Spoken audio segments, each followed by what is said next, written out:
perspectives on how China's influence is affecting Southeast Asia and the Pacific Islands, and how the United States can best advance our shared interest in regional peace and prosperity. I look forward to hearing from our witnesses today about these and other challenges posed by China's activities and specific steps Congress can take to address them. I will now turn the floor over to my co-chair for this hearing, Vice Chair Randall Schreiber. Thank you, Madam Chair. Good morning, and thank you to our witnesses. Southeast Asia and the Pacific Islands are home to nearly 700 million people. Collectively, if taken together, would constitute the 5th largest economy in the world. And as Chair Price mentioned, they occupy strategic geography straddling these key sea lanes which connect the Indian Ocean to the Western Pacific. It's also quite diverse. It's a broad range of development. This region is bookended by Laos with an annual income of around $3,000 US, and Singapore, which is closer to $70,000. There's different systems of governance in the region, ranging from thriving democracies like the Philippines to very oppressive regimes like the one in Myanmar. And it's diverse in terms of religion. The world's most populous Muslim country, Indonesia, is in the region. And the 2 countries with the highest percentage of Catholics outside the Vatican are in this region, in Timor-Leste and the Philippines. The United States has a broad spectrum of bilateral relationships with countries and territories in this region. There are U.S. territories where American citizens reside. There are states where we have compacts of free association. There are treaty allies, including some of which we have persistent military presence. There's important trade and security partners like Singapore, where we have a free trade agreement and U.S. forces have ready access there. And there are countries with whom we have very strained ties like Myanmar. Beyond this story of great diversity, there is one common quality that these countries all share, and that is the proximity to China. And that affects virtually all aspects of the lives of the citizens in these 2 regions. Proximity to China affects trade and investment patterns and shifting supply chains. It impacts the degree to which Chinese organized crime is a disruptive factor. It brings threats to food security and climate patterns. And most acutely, it affects security. Each country in Southeast Asia and the Pacific Islands is well within range of the People's Liberation Army's most common and plentiful power projection capabilities, their ballistic and cruise missiles. And many have been directly bullied and coerced by the PLA Navy, Coast Guard, and/or maritime militia. So the United States must compete and compete smartly. In the Pacific Islands, this means paying particular attention to the issues they care about, such as climate change, transnational crime, corruption, and protection of fisheries. In Southeast Asia, it means balancing a strong security role where we have traditionally upheld deterrence and secured the free and open maritime commons. Balance that with robust development, trade, and investment strategies that lift all. Southeast Asia and the Pacific Islands are demographically populous and young, so we must have a strategy that is appropriate for the long term. And this strategy should display our values as well as prove the United States to be a durable and reliable partner.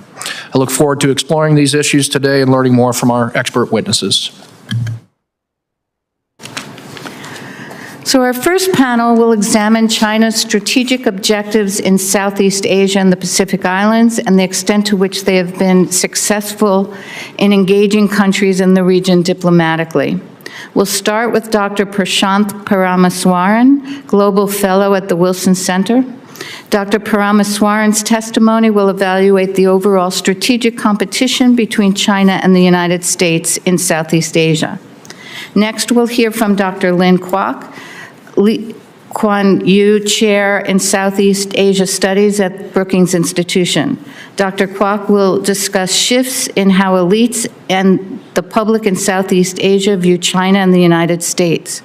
Finally, we'll hear from Dr. Graeme Smith, Senior Fellow at Australian National University, joining us remotely. Thank you for joining us from across the world. Dr. Smith will examine China's strategic objectives and diplomatic activities in the Pacific Islands and efforts of the United States and its allies and partners to counter China's growing influence. Thank you all very much for your testimony. The Commission is looking forward to your remarks.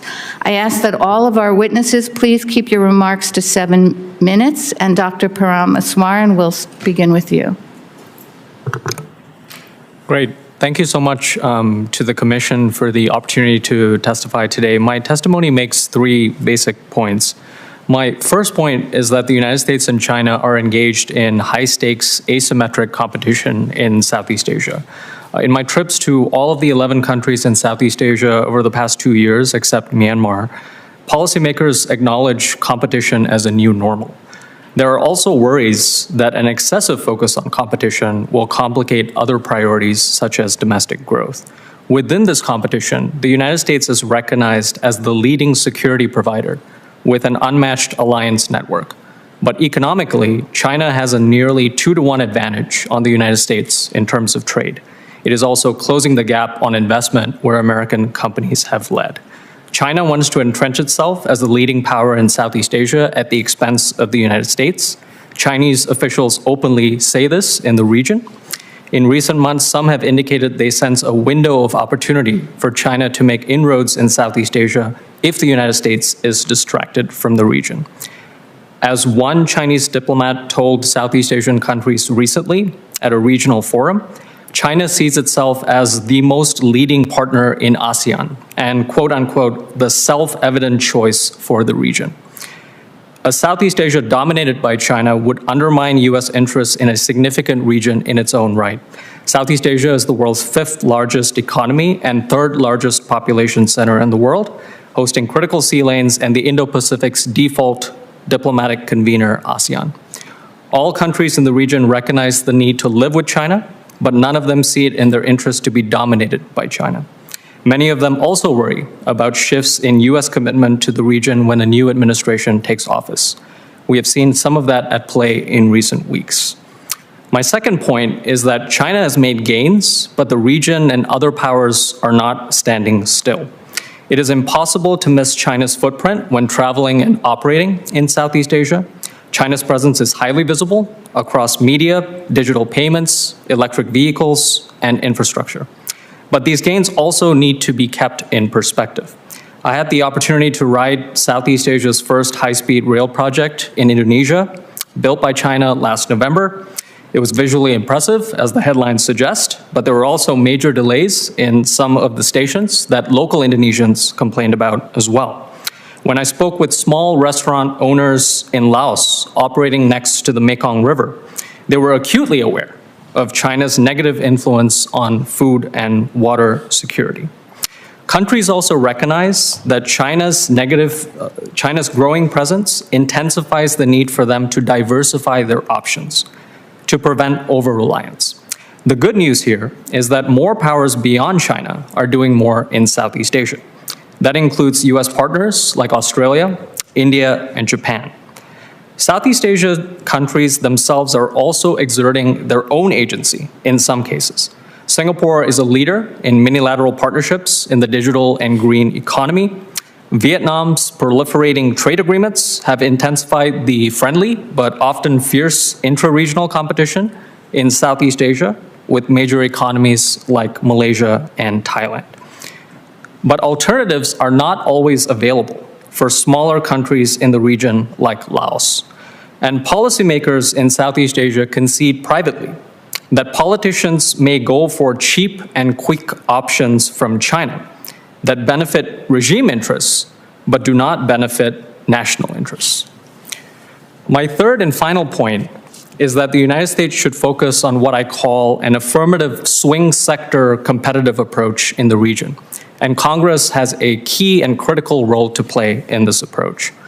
I continue to believe that the United States should ideally pursue full spectrum competition, at the very least across all 4 letters of the acronym DIME: diplomatic, informational, military, and economic. At the same time, given constraints on time and resources, there is also a need to focus on a core value proposition within this comprehensive approach. In my view, that focus should be on providing options and shaping choices Southeast Asian states are making in a narrower set of significant strategic industries. To my mind, this is more preferable to a focus on just a few quote-unquote swing states in US-China competition that some have advocated, which ignores the full range of countries in a diverse and dynamic region. Designated priorities should focus on areas like technology, strategic infrastructure, the maritime domain, and sustainable approaches to managing critical minerals and rare earths. Congress has an important role to play in at least 3 particular areas across and beyond these sectors. The first area is scrutinizing interagency coordination and focus. In complex areas like technology, even some US partners have a really difficult time figuring out areas with respect to interagency coordination and focus, including getting clarity on what the right mix of agencies are to structure cooperation across administrations. More able partners like Singapore have been able to navigate this, but frankly, this is a high bar, and ongoing changes to areas like US international assistance may make this even more challenging. The second area is ensuring key sectors are prioritized in budgeting. Regional funding for maritime domain awareness is especially critical for issues like the South China Sea and should be distributed across key regional countries like Indonesia, Vietnam, and Malaysia, even as the Philippines remains a priority.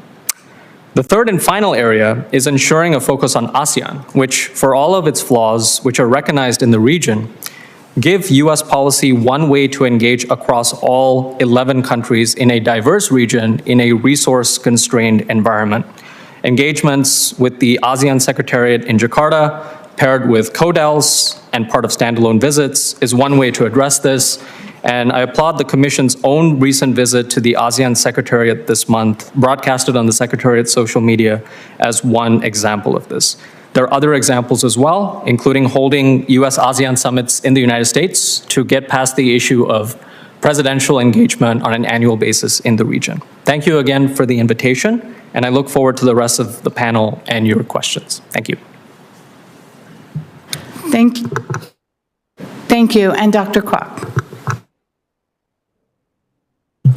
Thank you so much. Co-chairs Price and Shriver, distinguished commissioners, USCC staff, thank you for the opportunity to testify on this important topic of US-China strategic competition in Southeast Asia. The United States has prioritized the Indo-Pacific, but is ceding influence to China in Southeast Asia, a region at its geographic heart. With about 700 million people, a fast-growing market, and vital sea lanes, Southeast Asia is central to US Indo-Pacific strategy. Unlike other sub-regions identified in the US Indo-Pacific strategy, however, Southeast Asia's geographical proximity to China dovetails with rising levels of Chinese influence, making it a weak link in US engagement in the Indo-Pacific. In September last year, I published a piece in Foreign Affairs entitled, "America is Losing Southeast Asia." I chose the title partly to focus minds, but also because it captured regional sentiment. Just before its publication, I was speaking to a senior regional diplomat, and he, unaware of the title of my publication, told me that if the United States is not careful, it will lose Southeast Asia. Now, this does not mean that the US position in the region is irreversible, at least not yet. Through decades of providing a security counterweight, the US has contributed to the region's peace and prosperity and is very much valued for it, even as these contributions have also benefited the United States. Even today, Southeast Asia does not want to choose between the United States and China, and without strong US engagement, the region's strategic options will shrink and China's influence will grow. And of course, a US loss does not mean a Chinese win. As Prashanth pointed out earlier, Southeast Asia is diversifying its partnerships. However, given its proximity, its economic clout, and its sustained diplomacy in the region, China stands to benefit most from reduced US engagement. Now, I think it's important to ask at the outset what the United States' strategic vision for the region is. Does it remain to outcompete China, or is Washington considering a grand bargain or a comprehensive economic deal with China that some are talking about, which could make Washington more amenable to accommodating Beijing's concerns, whether it's on Japan and the South China Sea, Japan and the East China Sea, Taiwan, the South China Sea, or the US-Philippines Mutual Defense Treaty? Further, do allies and partners play an important role in US strategic vision? Now, for the purpose of this testimony, I assume that Washington's strategic vision remains unchanged, though that's not entirely clear to me. And recent developments suggest otherwise, at least that the strategic vision is contested. Now, on US influence. In 2024, for the first time in an annual survey of government and non-government elites, China overtook the United States as the preferred alignment partner if countries were forced to choose. 50.5% chose China, while 49.5% chose the United States. Now, this edge was slim, but a breakdown of results by country reveals a sharp decline in US support. In Malaysia and Indonesia, two countries with which the United States seek closer ties under the US Indo-Pacific strategy, support for the United States dropped by a full 20 percentage points. In Thailand, a US treaty ally, the drop was nearly 10 percentage points. The decline was even steeper in Laos, where China has been actively engaging in the country. The support there was 30 percentage points. This was followed by Cambodia with an 18 percentage point drop, Brunei with 15, and Myanmar with 10. Only in 3 countries out of ASEAN's 10 countries did the United States show gains, but these were small. And these countries were the Philippines, Singapore, and Vietnam. Now, 2 key factors explain the shift in the region. First, the Gaza crisis. This was likely the tipping point. In Malaysia, Indonesia, and Brunei, all Muslim-majority countries, nearly between 70 and 75% of respondents preferred alignment with China. And you would note that all 3 countries are countries with which countries that have a dispute with China in the South China Sea. Nearly half of all respondents in the survey, moreover, ranked Israel-Hamas conflict as their top geopolitical concern, surpassing even the geographically more proximate South China Sea dispute. The numbers were even higher in Muslim-majority countries. The second factor on declining US influence is weak US economic engagement. China has outperformed the United States in trade, multilateral engagement, and infrastructure development. Since 2009, China has been ASEAN's largest trading partner. Meanwhile, the United States' credibility has eroded due to its withdrawal from the Trans-Pacific Partnership and ongoing uncertainty over whether the United States will pull out of the Indo-Pacific Economic Framework. The United States has also struggled to compete with China in infrastructure development. Efforts such as the BUILD Act in 2018, the Blue Dot Network in 2019, the Build Back Better World Initiative in 2021, which was later rebranded as the Partnership for Global Infrastructure and Investment, have yet to yield tangible results in Southeast Asia. And some in the region, in fact, wonder whether the emperor has any clothes. China, in contrast, despite criticism and despite delays, has delivered major projects like the Jakarta-Bandung high-speed rail in Indonesia and the Botan-Vientiane Railway in Laos, both of which are not perfectly operational, but nonetheless operational. While regional countries remain cautious about economic dependence and strategic risks, they nonetheless welcome much-needed infrastructural investment. In Indonesia, plans are underway to extend the high-speed rail network across Java, potentially connecting Jakarta and Surabaya. The United States remains the largest source of foreign investment in the region, but much of this investment is concentrated in Singapore, and China is rapidly closing the gap in FDI levels. Adding to the drop in U.S. influence is inconsistent U.S. diplomacy. Beijing's actions in the South China Sea remain the main obstacle to its greater influence, but it has been remarkably effective at minimizing fallout through economic incentives and diplomatic outreach. Finally, a growing perception of U.S. Unreliability is setting in. Many Asian countries are watching U.S. security commitments in Europe and questioning whether Washington can be counted on in a crisis. The Philippines, in this respect, is particularly exposed. Restoring U.S. influence requires a comprehensive, coherent, and sustained strategy. My written testimony details policy and legislative recommendations in 3 key areas.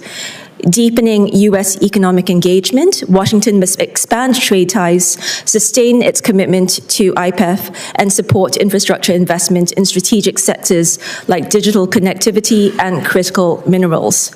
Resources to the U.S. International Development Finance Corporation should be increased to incentivize private sector investment in regional infrastructure. Additionally, U.S. aid funding should prioritize initiatives that more directly align with U.S. strategic interests, such as maritime security, capacity building, and digital infrastructure. Second, the United States should strengthen its alliances and partnerships. It needs to reaffirm security commitments, increase defense cooperation, and avoid coercive diplomacy. That will be essential to retaining trust. And finally, the U.S. leadership the United States should lead on defending international law and maritime rights.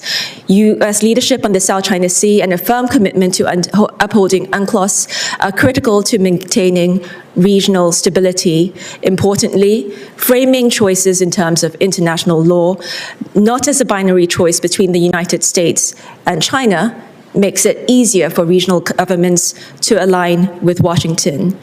I would refer the commissioners to my written testimony for further details. Now, to conclude very briefly, expanding U.S. influence in Southeast Asia requires a clear strategic vision and a coherent approach. But even the best crafted strategies require political will. I return to the question I posed at the outset: what is the U.S. strategic vision for the region? And if it remains to restore influence and to outcompete China, then Washington must act now, and it must act with its allies and partners. Lee Kuan Yew, the founder of modern Singapore, once observed that Asia is not a movie that the United States can pause and expect its ability to shape the region's strategic trajectory to remain unchanged. His words remained as relevant today as ever. The U.S. and the region are at a turning point. And I will close with the title of my written testimony: America First cannot mean America alone. This was also the title of an article that I published in 2016, 6 months before H.R. McMaster and Gary Cohen wrote a piece similarly entitled, America First Doesn't Mean America Alone. If Washington fails to recognize the strategic importance of its alliances and partnerships, it risks becoming a power that knows the cost of everything, but the value of nothing. Without allies and partners, Washington's leadership in Asia and globally will erode, leaving America weak abroad and poorer at home. Thank you. Thank you. And Dr. Smith.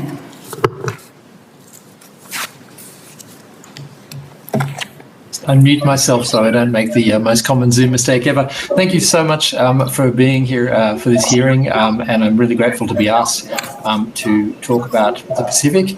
I'll do my best to represent an incredibly diverse region. To slightly correct the co-chair, the poorest country of both regions is actually Kiribati, with a GDP just over $2,000. So unfortunately, the Pacific bookends the region in a not very positive way. So where to begin? Apologies firstly for all the footnotes in my testimony. I'm an academic, it's a bit of a disease. the framework of losing the Pacific. Probably in the next section, you're going to get chapter and verse about who's lost the Pacific, and you'll probably be told Australia and New Zealand have lost the Pacific and the US must save the Pacific from China. It's a really unhelpful way to talk about the region. Pacific people can listen to this broadcast too, and as soon as you talk about the Pacific, something that might be lost behind the couch, they tend to tune out and ignore any efforts to engage with them. Because if you're engaging purely for geostrategic reasons, purely to keep China out or to block them, then the region is just not interested. It has a long history of being involved in the non-aligned movement. Yes, phrases like friends to all, enemies to none do sound incredibly silly, but to quote my fellow sort of testimony from Dr. Kuok there, she uses this great phrase, forcing a choice on Southeast Asia risks backfiring, driving countries in the region closer to Beijing. You could substitute the Pacific for Southeast Asia and get exactly the same problem. So tone really matters, as well as substance and consistency. The region was already a little bit orange about the US and its commitment to the region, and the current administration seems to be enforcing the fears that the US doesn't have a consistent strategy for the region. But also respect about the way you approach the region and having the patience to listen to what the Pacific is actually concerned about. Obviously, climate change, transnational crime, and fisheries, the last two are areas that the current administration will not have problems acting on. The first one, obviously, there's an issue there. Now, I'll talk briefly about trends about China in the region that we've been observing over the last 15 years as our research team's been looking at them. You're getting a lot more serious Chinese diplomats in the region. You didn't see this under Hu Jintao. They tended to send people there as sort of a punishment post, but now you're getting some much more serious people there.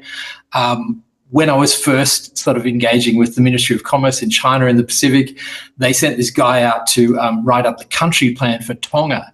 Until a full week before he was arriving in Tonga, he thought he was going to Togo.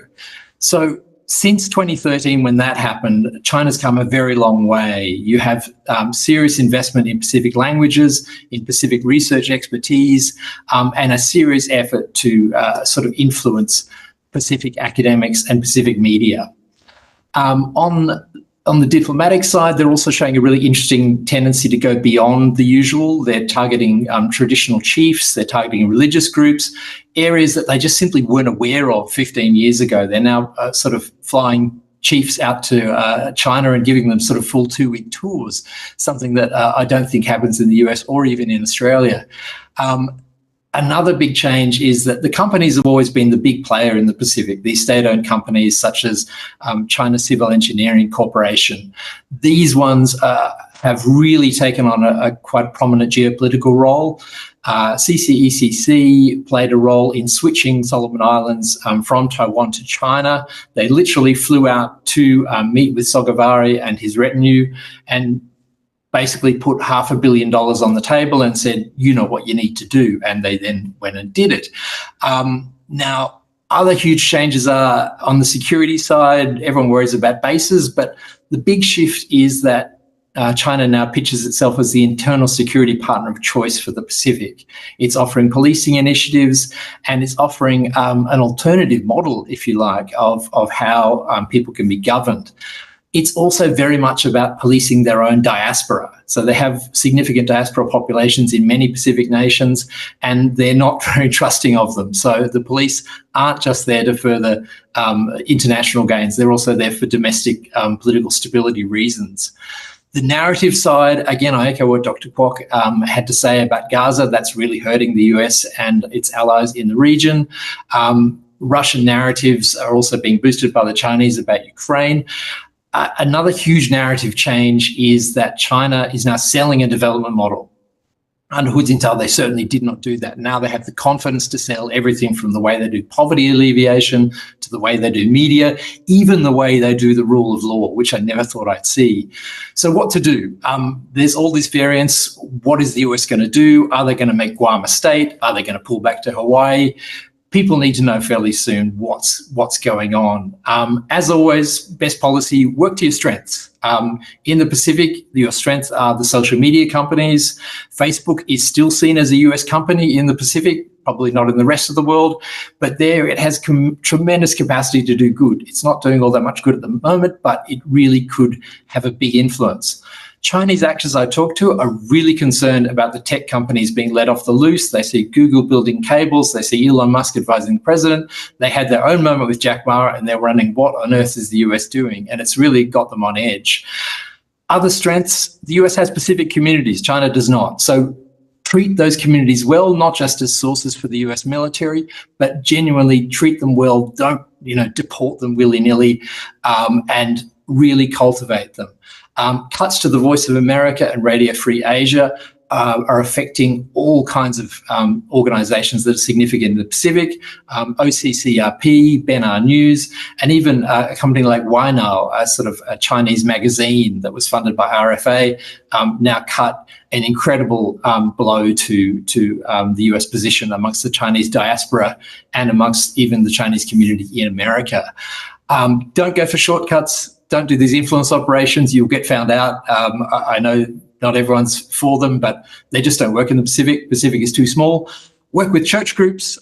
Everyone from the Seventh-day Adventists to the Latter-day Saints are there, and you can certainly work through those. And that would be bipartisan. I'm at my 7 minutes, so I'll leave you there. Thank you so much. Thank you all, actually, so much. I'm going to take the prerogative of the chair and ask the first question to all of you. With the concept of friends to all, enemies to none, what, in your estimation, would the countries of the region want that to look like? How would that best work for them? What are they aiming for? Yes, Dr. I can start. I think it's a complex question, because I think increasingly policymakers in the region, I think, appreciate the fact that while ideally they don't want to make choices between the United States and China, and it's a much more sort of multipolar landscape, there are going to be certain sectors where they do have to make choices. We've already seen that with telecommunications. We're seeing that with artificial intelligence. And that's why I mentioned in my testimony that I think there might need to be some reframing of how we think about competition. So perhaps in the full spectrum competition sense, you can sort of envision this as being no zero-sum choices, but there are going to be certain industries where ecosystems need to be constructed where countries are going to have to make choices. And I actually think a good example of this is Vietnam, for example, on semiconductors. They've actually been socializing this idea of thinking about technology more as an ecosystem rather than as a transactional approach of something you buy off the shelf from one country and then another country. And so I think that's one way of approaching it. But I do agree that in some of the other countries, there is a tendency to say, we don't want to make certain choices across all of these realms. Thanks. Thank you very much for your question, Commissioner Price. I think when countries say they do not want to be forced to choose, they would prefer not having to choose across issues and in general on alignment, so whether to align with the United States or China. Increasingly, they are accepting that even though they don't like it, that they might have to choose on specific issues, whether it's about banning Huawei and 5G infrastructure or restricting Chinese access to semiconductors or excluding Chinese firms from undersea cable networks. That said, they want that to be limited perhaps to specific issues as opposed to the United States requiring a general alignment on the United States versus China. However, I think what is fair, which hasn't happened very much, is for the United States to expect Southeast Asia to make a clear choice on being for international law and not just saying that. So for instance, Southeast Asia cannot fairly be expected to choose between the United States and China, given what both countries bring to the table. But they should be expected to align clearly with principles of international law. So in the case of Russia's invasion of Ukraine, most countries stood with the United States and other Western powers that condemned the invasion. However, I think stronger action needs to be taken by countries who say that international law is important to them, and it is. Thank you. Dr. Smith? Thank you. This is a great question. I'll add two dimensions to that. One is that it can often be a transactional thing on the Pacific side. So not having to choose also means if you choose to not provide something, then we can go to China and they will provide it. So this often leads to a slightly reactive approach to policy making here in Australia and elsewhere. The other side to it is if you're going to ask us to choose, make sure you're giving us a meaningful choice. And particularly in the area of investment, you hear this throughout the Pacific, it's like you're telling us not to take Chinese investment. Okay, where's the American investment? Be it in Guam on tourism. If you're in Fiji, the power of China is not debt trap diplomacy. That's got a lot of play. But the real power of China in the region is the pipeline of investment, the promise of, if we go with China, Fiji is lacking 5,000 hotel beds. Who's going to build those hotels? They're betting that China's going to build a fair chunk of them. So if you are going to push for a choice, make sure it's a choice that's meaningful to Pacific Island countries, because at the moment, they just don't see it. Beyond military engagement, they're wanting more on the trade and investment side, and they're just not seeing it from the US. Thank you. My time is up. Co-chair? Thank you. This idea of not wanting to choose, it never particularly bothered me as long as countries are willing to choose their own sovereignty, choose rule of law, choose to make decisions from capital without undue pressure or coercion, excuse me. That generally aligns with us. So I think your point, Dr. Kuok, about putting those arguments forward about international law, rules, norms, et cetera, is a very important one. I want to ask a question, maybe of all three, about China's perceptions of the current trajectory in the region. How do they judge in Beijing whether they are winning, gaining, succeeding? What is their criteria? And do they feel as though they've got the wind at their back right now, given whatever you might want to cite, given our own policy decisions here in Washington, given the success of their diplomacy and investment? But I'm curious how you think the Chinese view the current trajectory, and what is the important criteria for them in this competition? We can just go down the line again. Yeah, it's a great question. I think, at least publicly, China tends to evaluate its capabilities more sort of in a comprehensive basis, so comprehensive national power. And when they refer to this in public engagements with ASEAN or individual Southeast Asian countries, they tend to point to the breadth of their engagement and not focus as much on the depth of their engagement, because they know that they have an advantage, perceived advantage over the United States in certain channels of communication. So that's kind of the general line that I see. I also do see that China has been talking a lot more publicly about its non-economic levers of influence over the past few years. I think perhaps a decade or two ago, Lynn mentioned this in her testimony as well. China being a leading trade partner is frankly quite an old story. It's kind of a story of the 2000s. Right now, China is very, very bold and public in terms of talking about engage more on the global security initiative. We want to talk to you about dual-use facilities. And this is not something that's sort of secret or something that you have to parse statements through. They're saying this publicly across to all of the Southeast Asian states. So the strategy that people talked about hypothetically maybe about 2 decades ago, that China, like every power we've known in history, is going to initially start with economic levers of influence and then move to the security domain and have comprehensive levers of influence. I see that very much happening in Southeast Asia. And so when we talk about things like the Ream Naval Base in Cambodia, I think that's just one sign of something that's going to become more regular across the region. I mean, they're talking about minilateral exercises, more patrols, going across all of these Southeast Asian countries and saying, look at how much we're giving you economically. Why are you not doing more with us in the security domain? You can do something with the United States, but you need to do more with us across all of these domains. So I think that's kind of how I see it more generally. Thank you very much for your important question. How does China see recent developments and where it stands?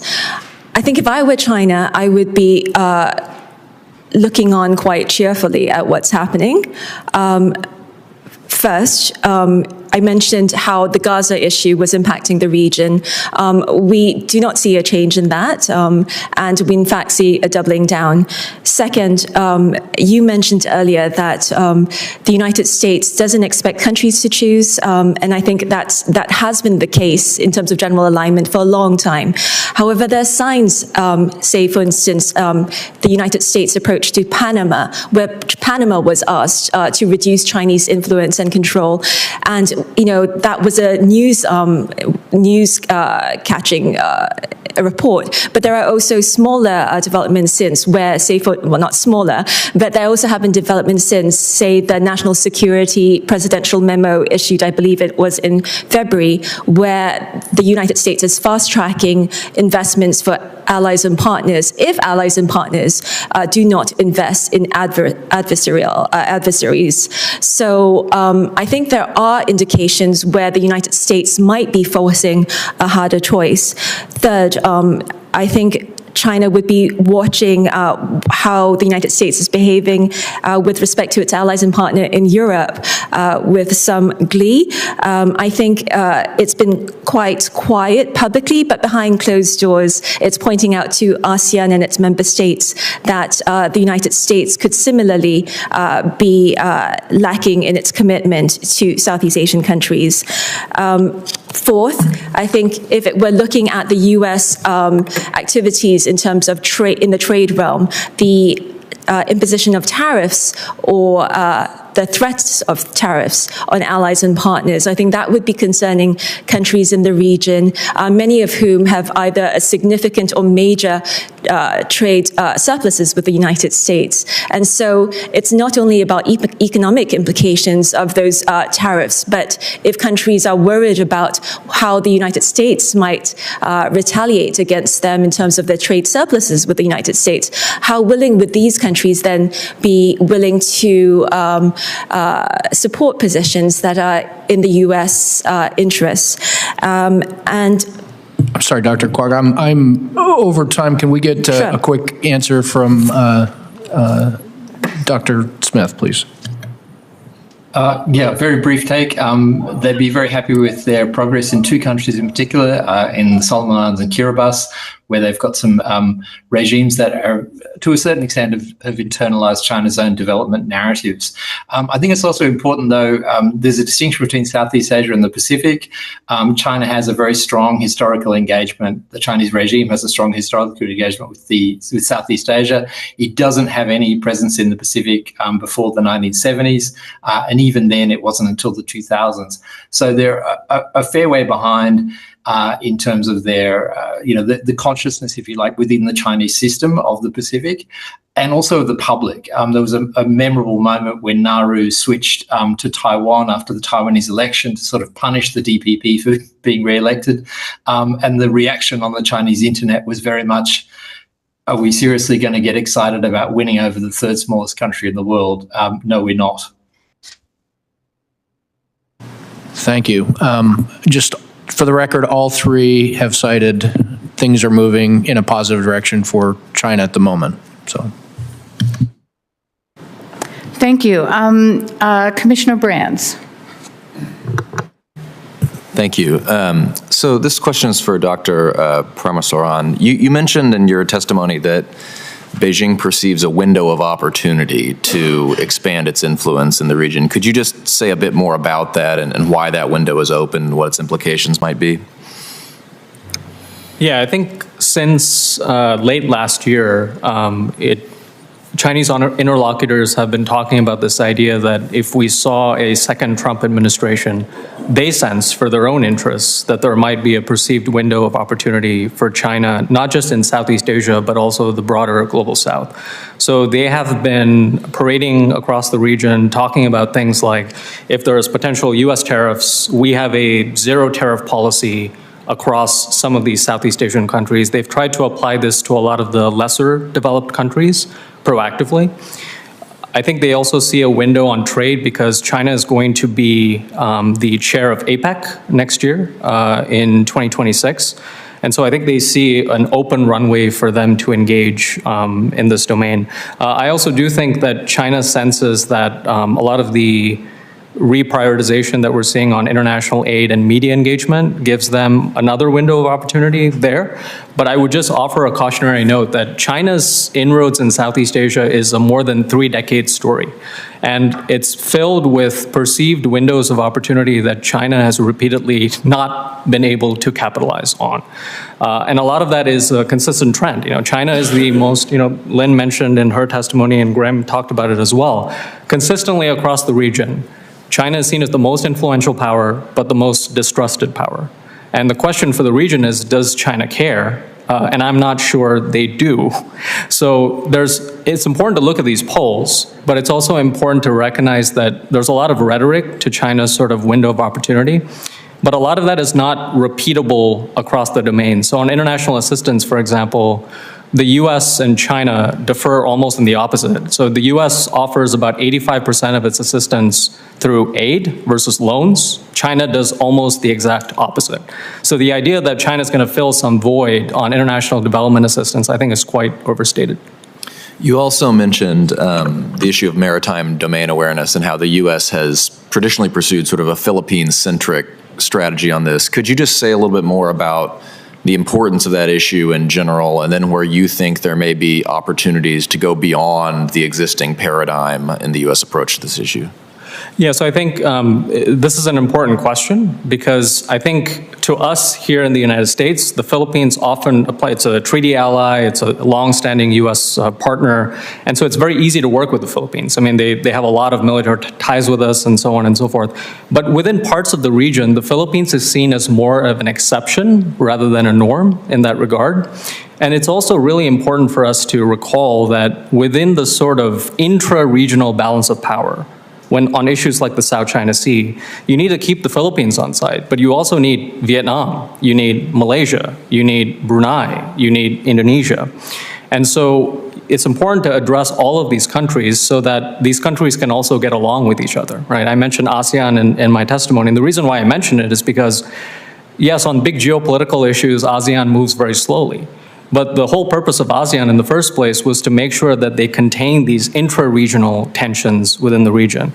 And so US policy should keep that in mind. I mean, one regional interlocutor mentioned this as sort of he was making a football or soccer analogy, and he said, US policy sometimes is so narrow that it's perceived it has a PSV problem, which is we engage a lot with the Philippines, Singapore, and Vietnam. But beyond that, the engagement starts getting a little bit sketchy. And I think Lynn mentioned this in her testimony as well. So I think it's not only important just as kind of an optics conversation, but the intra-regional balance of power is very important in terms of how we plan our Southeast Asia strategy. And then finally, just in the limited time we have left, you mentioned a potential Chinese push for additional basing or access opportunities. Could you just talk a little bit about what the implications of that might be? Yeah, I think, Cambodia, as I mentioned, is one of those examples that we think about. It's in the headlines a lot. But actually, in terms of the actual strategic presence and utility, it's actually quite limited, given its location in the Gulf of Thailand. There are other scenarios that policymakers have been thinking about. For example, East Timor or Timor-Leste is right near sort of certain areas where you're able to run submarines through. And that actually, if this kind of proceeds in that direction, and I'm not suggesting that it necessarily may, but it's something that's not only a challenge for the United States, it's a challenge for Australia, it's a challenge for Indonesia, and it's a challenge for a lot of partner countries in the region. So, that's one area to watch. The other one that I would mention as well is China is talking about not just military facilities, but also dual-use facilities, including ports, as locations for this. There were a number of instances where they were trying to make inroads, including in Malaysia, for example. Some of that has not taken off as much as they would like. But you could easily see what is happening in mainland Southeast Asia, where we usually see the initial indications of where China is advancing, move to maritime Southeast Asia, where the US actually has had a very significant strategic advantage. And if we see that, that is a big cautionary call for the United States. Thank you very much. Commissioner Friedberg. Thank you very much, and thanks to all of our witnesses for your statements. I'd like to ask each of you to respond to this question. We talk a lot about winning and losing, increasing American influence, decreasing American influence, and so on. If you had to explain it as our bosses, if you like, the members of Congress whom we serve, have to answer questions from their constituents. If you had to help them answer the following questions, how would you do it? What exactly does it mean for the United States to lose influence, or for China to gain influence, or for one or the other to win or lose in this part of the world? And even more important, why exactly does it matter? Why should the constituents of members of Congress care about that? Maybe we could start with you, Mr. Parameswaran. Yeah, so if I were to just put it in one or two sentences, I would say if China were to gain control and create a geoeconomic sphere of influence in the center of the world's most prosperous region, which is the Indo-Pacific, that would make everyday Americans poorer, that would make everyday Americans less secure, and that would also make everyday Americans also more isolated from that sort of hub of growth and opportunity. And so that would be a clear sort of issue or challenge for US interests. But I also think, more importantly, imagine any region of the world, and now imagine the most dynamic of the region of the world looking more like China than it does the United States, or for that matter, forget the United States, Australia, Japan, any of allies and partners. That is a scary thought to imagine when you think about not just security and economics, but also democracy, human rights, media freedom, and so on and so forth. Okay, thank you. Dr. Kuok. Thank you. Thank you so much. Just very quickly, I wanted to respond to the point of China's, there being a great deal of mistrust on China, and there is, but notwithstanding that high degree of mistrust, which was recorded in the poll last year as well, China still came out on top of the United States in the choice of alignment partners. So in response to your points, Commissioner Friedberg, I think what Prashanth highlighted is an important point, namely that if China were to control the Indo-Pacific or the South China Sea or Southeast Asia, we could see trade routes potentially being closed off. In the past, that was hard to imagine, because in the past, that would be cutting off its own nose to spite its face, given the high levels of interconnectedness between China and the rest of the world, including the United States. But now with decoupling, it's not that hard to imagine as well. Now with decoupling as well as deteriorating relations, it's not that hard to imagine. And second, if the United States military does its job in terms of deterring conflict in the region, a military conflict in the region, and I think it will, then what the United States and China is competing for is influence in the region. And so in terms of all measures short of war, where does the United States stand vis-a-vis China? And I think influence is that battleground. Thank you. Thank you. Dr. Smith.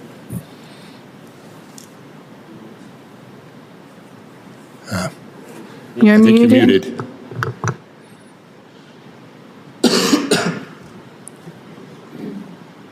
Still can't hear you. Someone has to do that every time on a web thing. So, look, notwithstanding I disagree with the whole losing the Pacific thing, if you were to pitch it to your congressman, I would say to make it an issue of transnational crime. If the US leaves the region and draws back to Hawaii, and Chinese transnational crime networks, which are not purely Chinese, but they're big players in money laundering, human trafficking and drugs. The Pacific used to just be a place where the drugs passed across. It's now shifting to a region where the drugs are actually produced.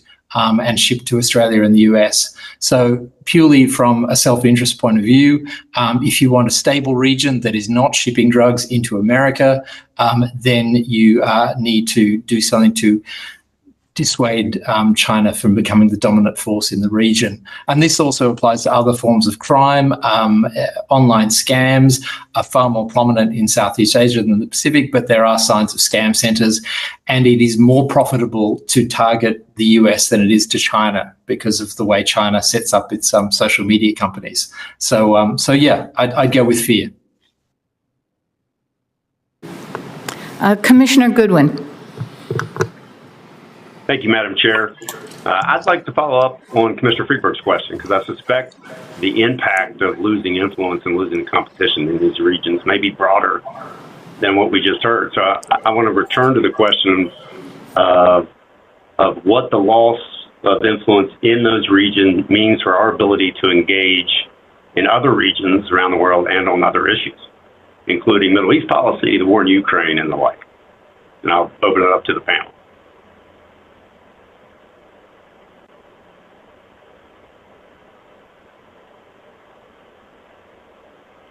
Like to start?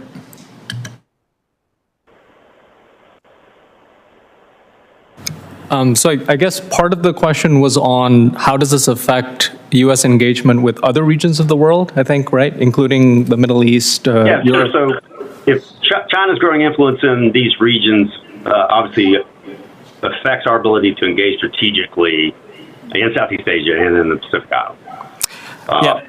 If we lose that influence in those regions, how does it further hinder our ability to engage in other regions and on other issues?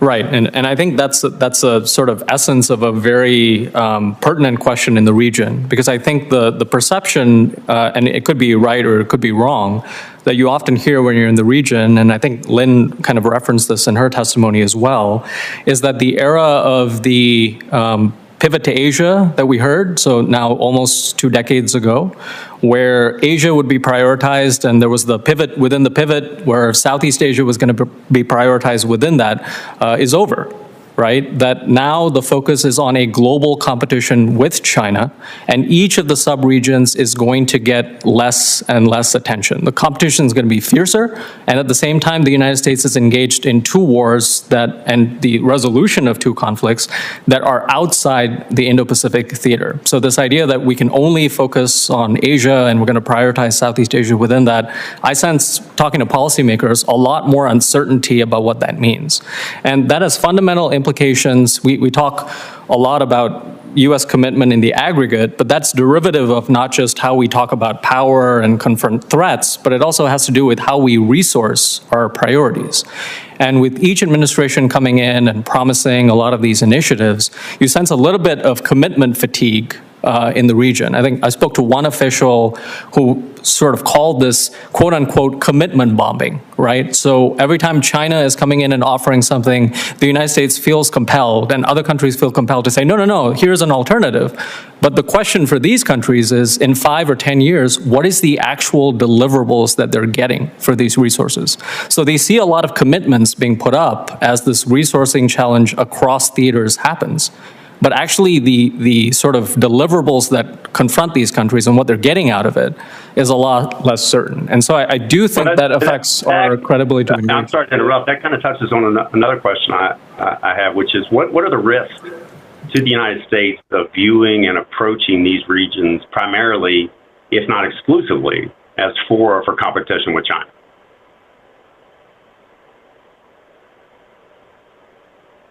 I'm happy to answer that one, if that's okay. Sure. That is really the key question for people in the Pacific. The Pacific is not poorly governed, but it's very much stretched. So it's small populations, and they're engaging with a huge number of donors and partners. And so the commitment fatigue you was talking about there really stretches in the Pacific. Now, where it's a problem is the question of why are you coming to us is a really key question. If you're only coming to talk to us because China came here last week, as we often see, then your credibility is reduced. There was a fascinating study done of Solomon Islands social media reaction to this security agreement that was signed with China. And it actually ran negative for the US because straight after it was signed, a bunch of US officials flew in. And rather than seeing this as, what business does China have signing this, draconian security agreement with our government? Yes, it didn't poll well for the Solomon Islands government, but it polled even more negatively for the US, where people were kind of like, hang on, you've ignored us for, since World War II, suddenly you're flying in every second week. It's just seen as, if you're only here because of China, then, we're not impressed. I think, as you point out, Commissioner, the impact on the United States of a declining influence in Southeast Asia is broader, and engaging Southeast Asia through the lens of US-China competition is not ideal. Let me point out the number of ways in which it has a broader impact on the near region as well as beyond. In the latest meeting between Xi Jinping and the president of Indonesia, the two leaders signed a joint statement. And in that joint statement, Indonesia not only agreed to joint cooperation in the South China Sea with China, so possibly conceding that there are overlapping claims between China and Indonesia, but Indonesia went further in other parts of its statement to also cite language or use language very much in favor of China on Taiwan. So that was an issue. So impacting more than just Southeast Asia. Second, on the Middle East, I think it'll be very hard to get Southeast Asian countries' alignment on the Middle East with the United States. Nonetheless, I think it's important not to have the region think about the United States as a power with double standards and allowing of great atrocities in the region, but one that is constructively trying to handle the situation. And finally, of course, it hurts its position in Ukraine and broader Europe because this is part of the sort of anti-global North sentiment that's coming from the global South. Let me close there because I know we're out of time. Could I just add something really quick? Yeah, go ahead. So I just wanted to go back to something Graeme said, because I think it's a really important point, which is, countries don't want to make choices, but they do want more options and alternatives. And I think the US is in a position to provide that, not necessarily a like for like necessarily, but there are plenty of examples where the United States has stepped in to do this, right? There was a bankrupt shipyard in Subic Bay in the Philippines, and the United States stepped in to prevent that from happening and China acquiring it, right? In Myanmar, there was this giant port project that China was sort of involved in, and the United States supported capacity building, not for an actual port project, but for the government of Myanmar, the previous government of Myanmar, to evaluate that and then shrink it so that it wouldn't get into a huge debt burden. So these don't get a lot of headlines, but I just want to point out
for the law of the sea and where you think we should go from here? Absolutely. The UN Convention on the Law of the Sea is the second most universally respected piece of international legislation ever negotiated after the UN Charter itself. And even the US government, for the last 40 years, has maintained that the treaty is effectively the law of the land. The G7 statement on maritime security just last week, the U.S. Secretary of State said that the U.S. recognizes the maritime order underpinned by the UN Convention on the Law of the Sea. So the fact that we still have not ratified and become a formal party of this treaty that the U.S. helped negotiate for more than a decade, it doesn't gain the United States anything. The United States increasingly bears all the responsibilities of membership in UNCLOS because we treat it as customary law, but we miss out on a great many of the potential benefits. We are not a party to the International Seabed Authority. While we complain about potential Chinese monopolization of deep seabed mining, we had a guaranteed veto in the ISA if we had taken it up and chose not to. We cannot formally submit our extended continental shelf for the UN Commission on the Limits of the Continental Shelf, and therefore you're not going to get any commercial entity who's going to feel the certitude to invest in any exploration beyond 200 nautical miles, whether in the Pacific or the Arctic. So I no longer see any substantive benefits the U.S. gets by staying outside. What I do see is that we give China a pass in every argument to say, who are you to complain about our violating the law when you won't even sign up to it? It's a self-own that no longer makes much sense for the U.S. national interest. Thank you. Let me switch to Mr. Tower for a moment here. The transnational crime is something that we are starting to pay a little bit more attention to as a commission, but we're also in a world where crypto, particularly in the United States, is becoming more high profile. We may have a strategic Bitcoin reserve. We're certainly having a different regulatory scheme be considered for crypto regulation. What are the new or growing challenges that we should be keeping an eye on in terms of the proliferation of cryptocurrencies, in terms of China policy, in terms of Chinese transnational crime and their place in the region? Yes, I mean, if you look at the online scamming that's now increasingly targeting the U.S., it really is leveraging, taking the advantage of the fact that many people in the U.S., many people in other countries don't have very high levels of literacy when it comes to these newer forms of financial products or of cryptocurrency or of blockchain or of fintech more broadly. So I think that's the first thing, sort of increasing literacy in this space is important. A second thing that they're taking advantage of is these scams, once they've managed to get the currency into a crypto wallet, they're then using these massive networks of crypto mules to move the crypto across very wide spread wallets. It may go pass through hundreds of wallets before it's consolidated somewhere and comes out. And they're doing this so quickly that it makes it extremely difficult for law enforcement, whether that's in the US, whether that's in a country like Singapore, but it makes it very difficult for law enforcement to trace the money, to track where the crypto is going, and then to look at where it actually comes out in the actual financial market somewhere. So that's, I think, another challenge that the criminal actors are exploiting, is that generally the capacity of law enforcement, and that's really across the board, across the world, to investigate crimes in cryptocurrency is a lot lower. And you hear in many countries, I mean, these very common lines of law enforcement just simply not dealing in cryptocurrency at all. And then I think another problem when it comes to regulation is that you have now just a real proliferation of all of these different fintech platforms that will enable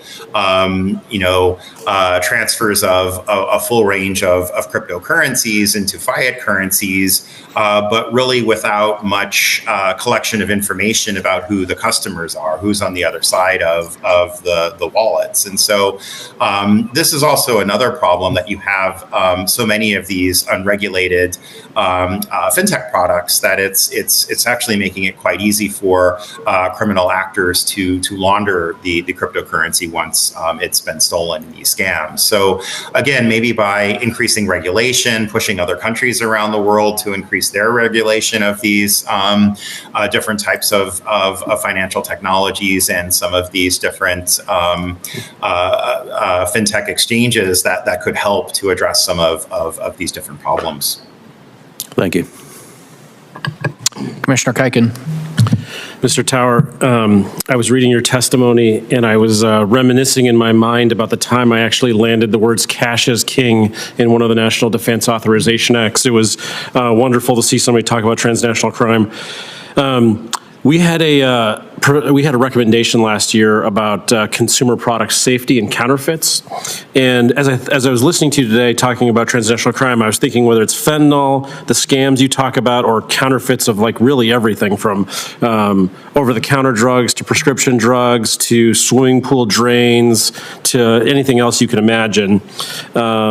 It seems like China's incredible manufacturing capacity just allows it to basically deploy counterfeits at will, whether it's through sort of traditional avenues of trade or illegitimate ones where they may or may not use transnational criminal organizations.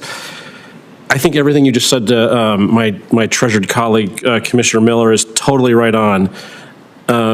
As I looked at this problem when I was on the Armed Services Committee, and trying to think about sort of the interagency in the United States government, I sort of never could put my finger on sort of one thing the government could do to sort of get after this problem. If you sort of had I have a colleague who always asks me if I wished one thing could be true, what would it be true? If you had one thing you could get the government to do, or this commission can make a recommendation and sort of urge action on it, what would it be? For the scams or for counterfeits? Transnational crime broadly, right? I think there's obviously things that are unique to each of them. There's also things where there's an incredible amount of overlap.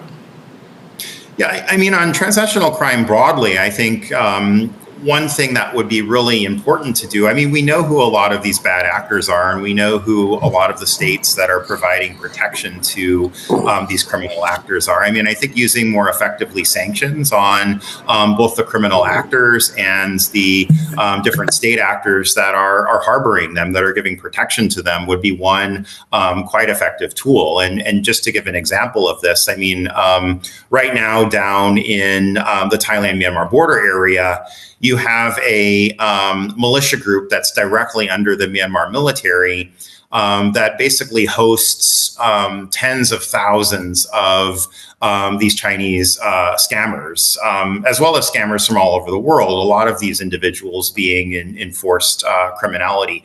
We know precisely who that person is. Right now, the Thais are actually working on trying to execute an arrest warrant and to maybe go after this person, but they're struggling with it a bit. And I mean, I think that this is kind of a clear-cut scenario where we could go out and put sanctions on these sorts of individuals, which I think would send a pretty strong message of, the intent to hold them accountable. So I think that's one thing. Then when it comes to some of the more, sort of specific crime trends, like, for example, what we're seeing with the online scams, I think one quite effective approach would be simply to mobilize the private sector in the U.S. to basically increase the cost of perpetrating those forms of crimes that impact Americans, right? I mean, if it was much more difficult for the criminals behind these scams to identify people using social media, using dating applications, for example,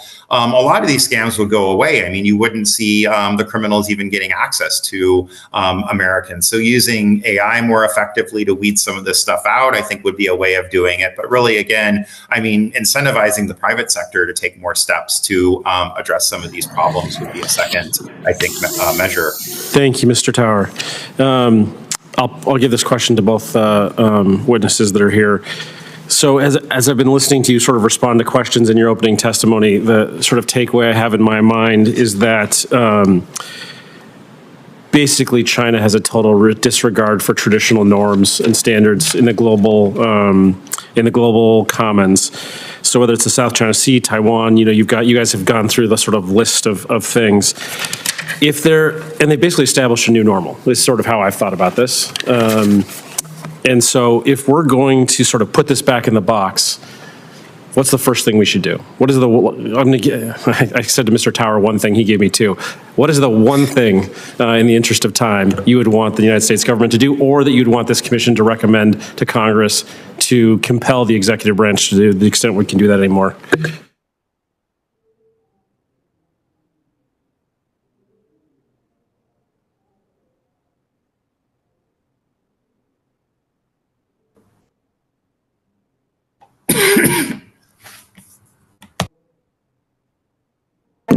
Okay, there we go. Yeah, raise the cost of taking Chinese money in the target countries. So what the U.S. did recently with designating the Thais who sent the Uyghurs back to China, that makes a big difference. So make the Chinese illegal activity unwelcome in the target countries. Make people know they're not going to get a visa to the U.S., their bank accounts and assets in the West might be seized, that, there is a cost. So you can the Chinese will just send new people. Broken Tooth was operating in Palau. He was attempting to get land, we've heard, near where the U.S. is putting in a military installation. I mean, these are, the nexus between transnational organized crime and strategic concerns is very tight. They will use the organized crime for strategic gains. So make them unwelcome. You used to know, don't do business with the Soviets. Right? They're the bad guys. It's going to be a problem for you when you're dealing with the U.S. Make it similarly a problem, and this is even easier because this is illegal anyway.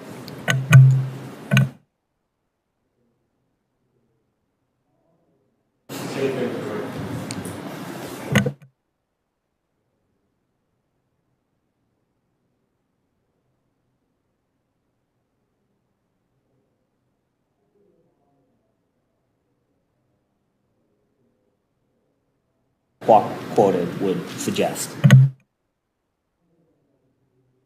We do better, but the most important thing is to first do no harm, right?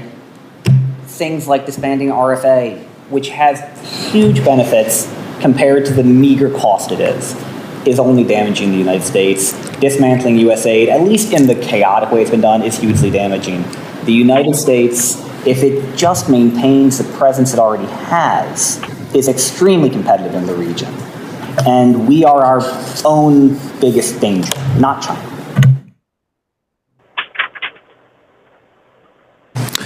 Okay, Commissioner Goodwin. Thank you, Mr. Chair, and my appreciation to the panel for their great testimony today.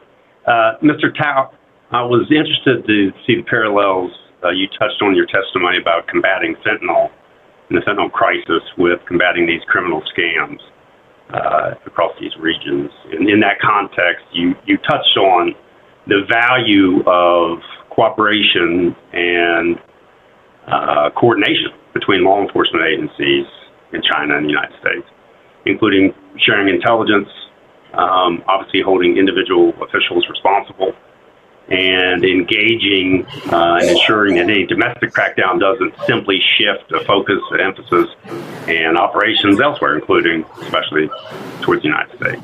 The challenge is, as it has been in the fentanyl efforts, how best to incentivize that sort of cooperation and coordination. And if we can't, and if they won't, how do we impose costs?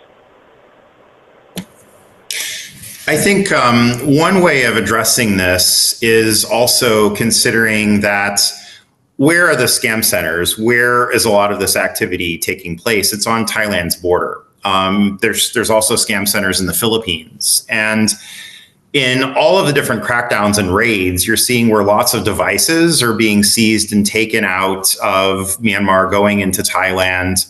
Right now, what is happening, actually, I think it's really frustrating for the Thais, because Thailand is trying to be involved in a crackdown. It's trying to do some of this work down there, but China's coming in and it's really kind of pushing the Thais around a little bit. China wants access to all of those phones. It wants access to all that data. And basically what you've seen happen over the past month since this crackdown has started down on the Thai-Myanmar border is that China's almost gotten almost all of those devices. That includes, computers, cell phones, everything else that has massive amounts of data on it related to all of the different scam victims around the world that these scam syndicates have been perpetrating crimes on. Now, if the U.S. was kind of down in there and working much, much more closely with Thailand on this crackdown, I think the U.S. could then be accessing those devices, could then be supporting the Thais in those negotiations over who actually gets access to that information. And then I think there's another space where this could also happen that could help us really kind of get a leg up and a better understanding of how these things work is in the Philippines, where there's a lot of political will. And unlike in other countries in the region where, the scam centers are in Myanmar, Laos, or Cambodia, it's generally going to be the case. It's going to be a lot harder for the U.S. to work in those countries. And you're often seeing where China's leading the crackdown and so is going to get access to all that intelligence. In the case of the Philippines, they're cracking down really on their own, right? And they don't want China involved with it. And in fact, around some of their crackdowns, they've seized lots of devices. They just don't simply have the capacity, the technology to crack those devices open and to build out, some of the analysis of that data. So I think that's another avenue where, the U.S. could kind of get ahead of the game a little bit in terms of actually working with other countries where, the criminal activity is happening, where these Chinese crime syndicates are operating. We could get access to some of that information that way. And then I think as the U.S. starts to build up more of a better understanding of how this works, it starts to build more of a database of losses to victims and starts making more of those connections, then it will be on better ground to go and really push the Chinese to start, giving over more of that data and more of that intelligence. There are other ways of getting access to the intelligence that we need to crack down on these crimes other than just, asking China for it. Thank you. Ms. Pascal, I wanted to follow up on the questions that Commissioner Stivers posed to you about your recommendation number 24 about extending these COFA agreements to additional countries. Previously in your written testimony, you also seemed to suggest that the structure of these existing COFAs were perhaps a bit outdated in the sense that they were built upon the assumption that the greatest danger in the region would be hostile military action. How do we structure and craft these new agreements, as you would recommend, in a way that best confronts the threat of Chinese influence? Thank you very much. That's a core point. So the COFAs have the ability to help the countries develop capacities in investigation and prosecution that can be supplemented in other ways, for example, information sharing and things like that. One of the things that has been very helpful in Palau has been the setting up of a national security coordinator position that helps coordinate intelligence sharing and investigations with a range of allied partners. And that's been started now in the Marshall Islands. They are desperately understaffed. COFA funding can be used for training and facilitation for expansion of those facilities. And I would just quickly, the whole framing we've had is U.S. versus China, and that's very much of a Chinese narrative. And what's clear in a lot of the compact states is especially because two of them recognize Taiwan. It's those who want a free and open Indo-Pacific, as has been conceived from Washington for about 150 years, functionally, at least in the Pacific, versus those who want to close it down.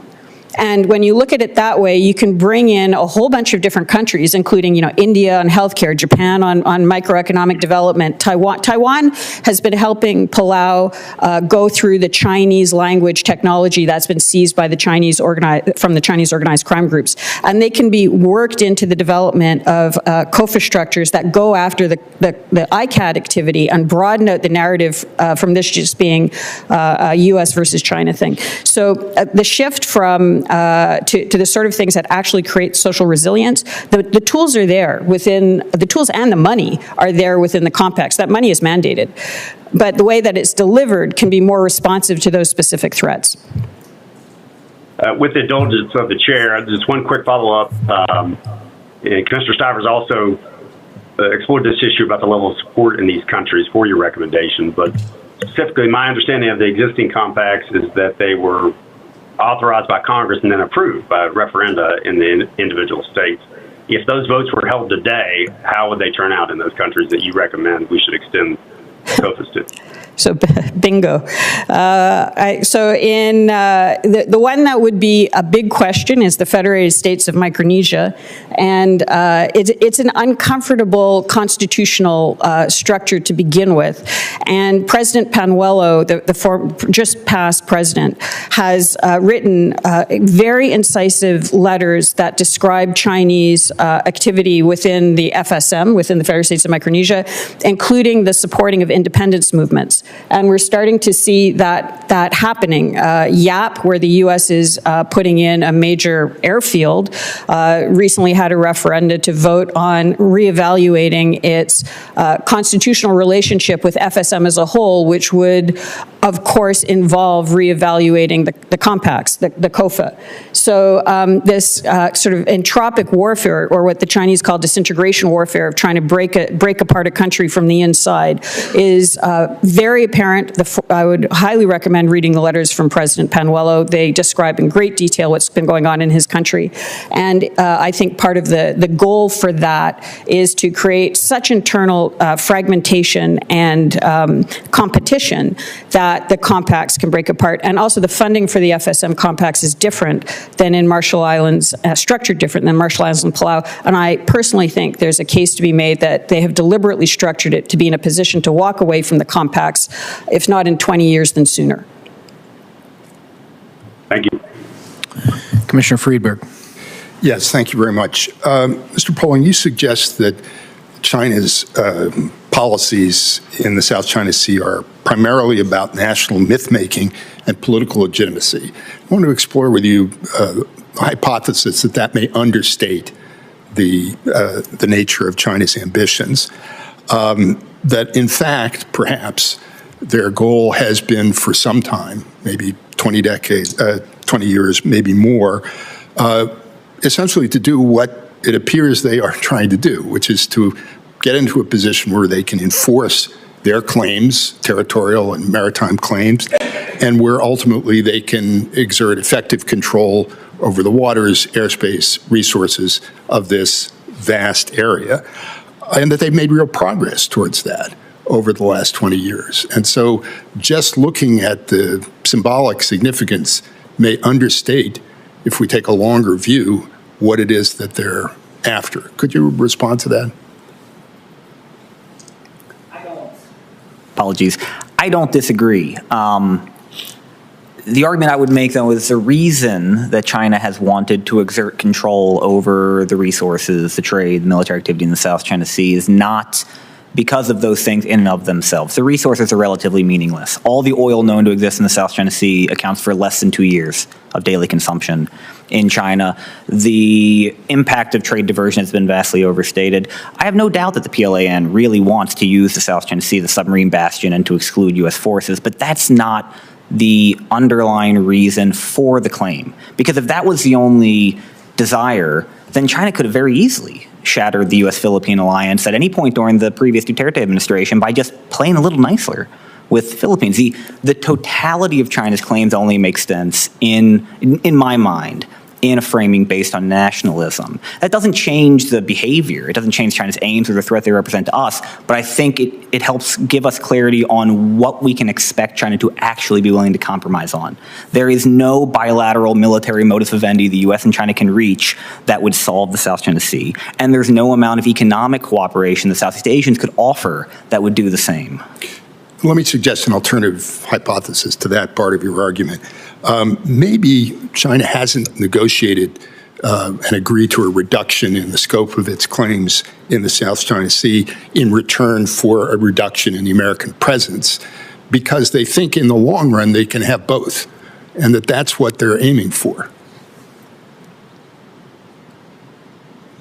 I think that is probably accurate. I think if China, I think certainly under Xi Jinping, the two move in tandem. And I don't think there's any hope under Xi's leadership of a compromise. Even if the U.S. did say it was going to stop close-in surveillance and FONOPs, et cetera, it wouldn't change anything about China's behavior toward the Philippines. I do think that there is still room for compromise under a future Chinese leader, but it will have to involve both a compromise on the meaning of China's claims, the nature of historic rights, and concessions by the U.S. as well as Southeast Asian claimants. Okay. You suggest that, in fact, in recent years, the countries of the region have been successful in pushing back against China, and they've sort of found that the Chinese are reluctant to escalate. Here, too, I wonder, though, if this isn't a little bit too narrow a view. And so perhaps the question would be, what exactly might be required? What would change that you think could cause China to be willing to escalate? And let me suggest here also a hypothesis. Maybe it has to do with their assessment of the extent to which the United States is committed to pushing back against possible escalation. And if they come to doubt that, they may be willing to play a lot rougher than they have. I think that's absolutely correct. Had the United States not persistently clarified the application of the Mutual Defense Treaty to the Philippines over the last several years, I'm quite confident that the BRP Sierra Madre would not be on Second Thomas Shoal, that China would have been willing to escalate to at least a small contained use of military force if necessary. And that probably applies across the South China Sea. Okay, so this could be a temporary improvement depending on the extent of the American perceived commitment. The last question I wanted to ask you, and it's a big one, so maybe you could just give us a brief response, but what do you think China or this particular CCP regime's desired end state in the South China Sea is? I don't think that China actually wants all the resources of the South China Sea, but I certainly think that it wants all of its neighbors to have to ask permission before they can tap their own. I think it wants, as it's written into the very first draft of the DOC all the way back in 1998, no foreign military activity without China's permission, no joint exercise without China's permission. This is about an acceptance of Chinese hegemony, not about direct Chinese control of all the activity. Okay, but that's more than just myth-making, and it's more than just China's legitimacy. I would argue that that has now become synonymous with the myth-making of historic rights that emerged in the 90s and was solidified under Xi Jinping since 2013. Okay. Thank you. Commissioner Brands. My questions pick up where the last set left off. And so, Mr. Poling, you mentioned in your testimony the concerted Chinese pressure campaign that the Philippines found themselves under, particularly at Second Thomas Shoal, mostly last year, I guess it was, extending perhaps a bit far beyond that. And you mentioned, I think if I'm paraphrasing correctly, the mathematical certainty that at some point a Filipino sailor is going to get killed in one of these encounters. And so my question is, what happens then? And so you stated, and I would agree with this, that it would be extremely damaging if the U.S. were to sort of do nothing in response to that. It would also seem that Second Thomas Shoal is a bad place to sort of go all the way. And so what does the suite of appropriate U.S. responses look like to that sort of scenario? I certainly think that we should avoid the framing of retreat versus sinking a Chinese DDG over some skirmish in the South China Sea. Article 4 does not obligate the United States to go to war with China if China kills a Filipino service member. It requires the United States and the Philippines to jointly take steps to meet the common threat. Those do not have to be kinetic steps. I certainly think that in that case, it will be incumbent on the U.S. to implement hopefully already agreed upon contingency plans that have been in the works under the last, say, 3 years of modernization of the alliance to do things like enhance U.S. presence in the EDCA sites, maybe take steps that the U.S. would have previously considered far too escalatory, like joint patrols in the Spratlys, joint resupply missions, even U.S. boots on the ground in the Spratlys. There's a whole array of issues meant to reestablish deterrence that do not have to involve direct strike on Chinese assets. I would say that every one of those steps is themselves going to be extremely provocative and provoke Chinese countermoves, which is going to put us in precisely the Cold War that so many on both sides say they're trying to avoid. So you mentioned the expanded EDCA sites, and there has been a significant amount of movement in the U.S.-Philippines alliance over the past few years. And so What do you think are necessary or likely next steps in that alliance? What should a U.S. administration or the Congress be looking toward over the next, say, 5 years in terms of making sure that alliance is fit for purpose? So when it comes to platforms, I think the most important are going to be intermediate range fires. We already have one set that from the U.S., Tomahawks that have been there since last year. The Filipinos have their own BrahMos missiles. We need more of that on both sides to reestablish some credible risk to Chinese vessels in the South China Sea. Then you need to see real, lasting U.S. infrastructure investment in all 9, or at least 7, because 2 of them might not be necessary, of the EDCA sites, because the point eventually is to turn those over to the AFP. They will become Filipino assets. And finally, and one that's been overlooked, is we need to follow through on planned investments in the communities around the EDCA sites.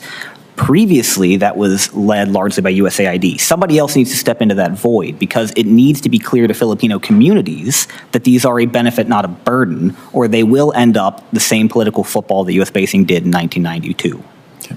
And a final question for you. I think for years, the conventional wisdom has been that China has a very strong presence in the South China Sea in peacetime, but that many of their assets and bases would be extremely vulnerable in war. I take it from what you implied in your testimony that you think that may be shifting as the PLA modernizes and builds out its footprint in the region.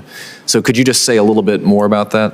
I actually think that is quite wrong. I published an article in War on the Rocks years ago that provoked an amount of criticism, but I stand by it, that the U.S. could not effectively neutralize Chinese basing in the Spratly Islands and has not been able to for years.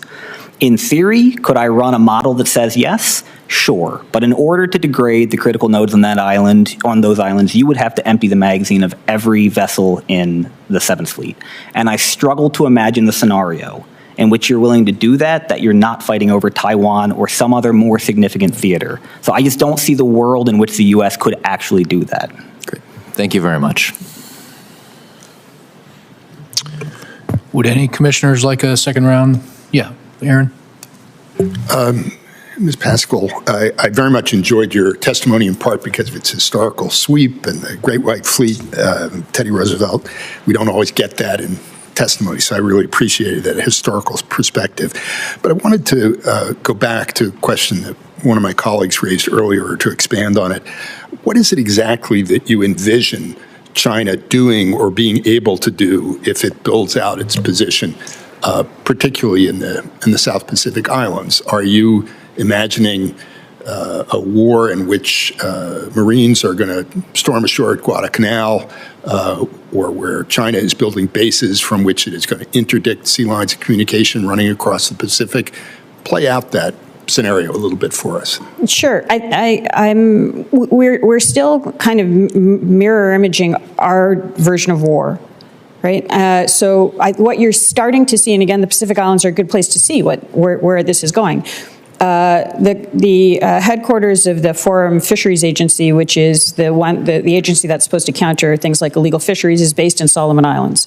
The Coast Guard, U.S. Coast Guard, is acknowledged by everybody in the region to be doing a good job with a very small number of ships, helping with illegal fisheries. They were supposed to go into port in the Solomons to refuel and sort of check in. And nobody picked up the phone. They couldn't get in. There was bureaucracy. And the islands will use the excuse, oh, you know us, we're all just disorganized and whatever. But the point was they waited around as long as they could. They couldn't come into port. They had to move on to Fiji. And then it happened again in Vanuatu. So you start to see this blocking of U.S. access that's a port example, but you see it in commercial activities. You see it in telecoms. You see it in transport with the direct flights. You're seeing the unrestricted warfare across the board usage of the islands, including for getting into other locations. So in Palau, for example, they published a list of undesirable people, and there were a whole bunch of people from Vanuatu on there. And they were Chinese who had bought Vanuatu passports, right? And they were doing who knows what. And they're using those locations to then launch operations in other places. So it's a much more comprehensive definition of warfare that creates an environment in which the U.S. cannot operate. And it may not know why, and it may be looking in the wrong location, and it's probably fighting in the wrong way. I mean, Senator Rubio passed a law saying that there needed to be a study done and made public into the wealth of the leadership of the Chinese Communist Party.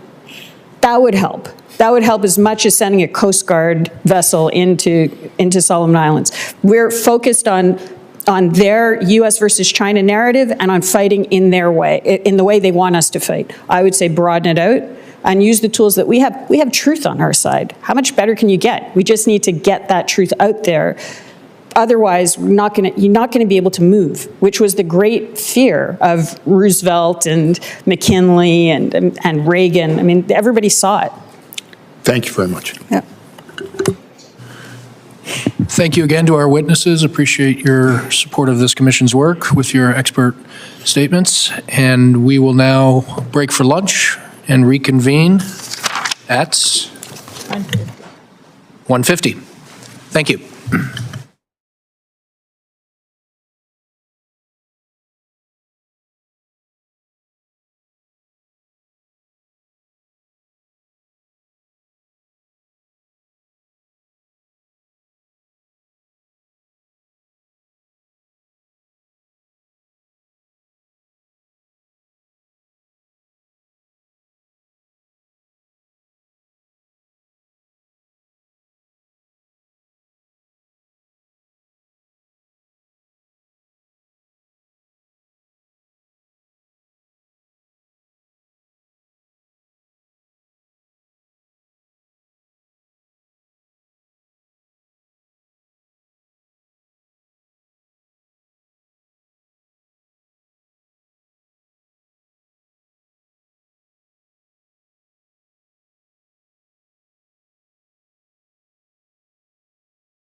Okay.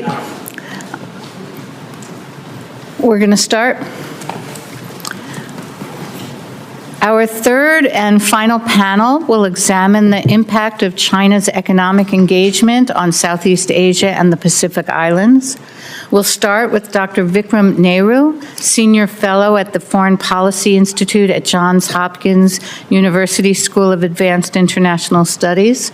Dr. Nehru will testify on the risks presented by China's growing exports to and excess manufacturing capacity in Southeast Asia. Then we'll hear from Dr. Lynn, Associate Professor at National Graduate Institute for Policy Studies. Dr. Lynn will discuss how multinational corporations from the United States, Japan, and other allies and partners in the region are impacted by Chinese investment in Southeast Asia. Unfortunately, Dr. Alvin Kamba is not available to testify in person today, but his written testimony is available on our website.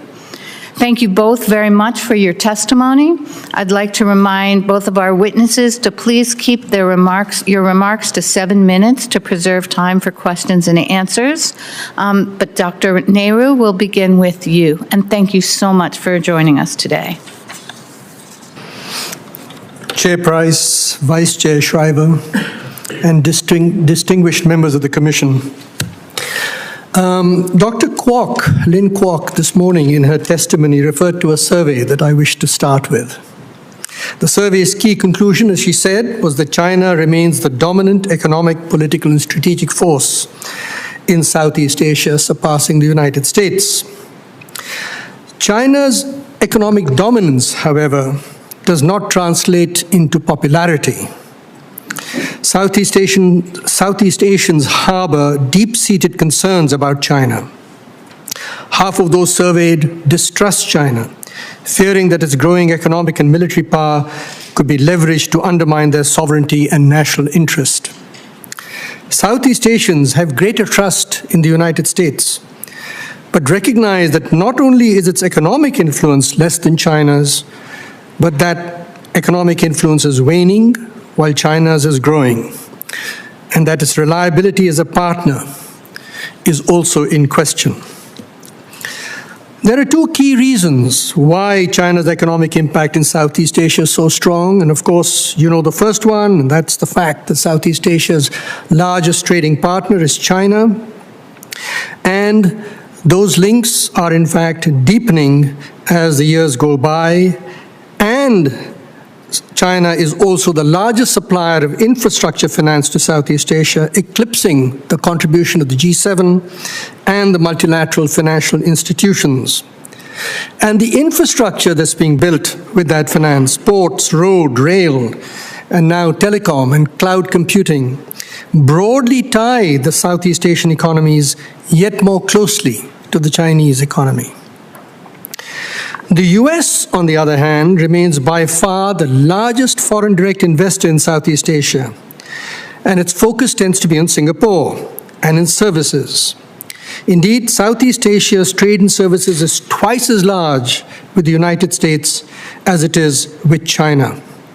Singapore is Southeast Asia's banker, and US banks, and through them the US financial authorities, wield considerable influence throughout the region.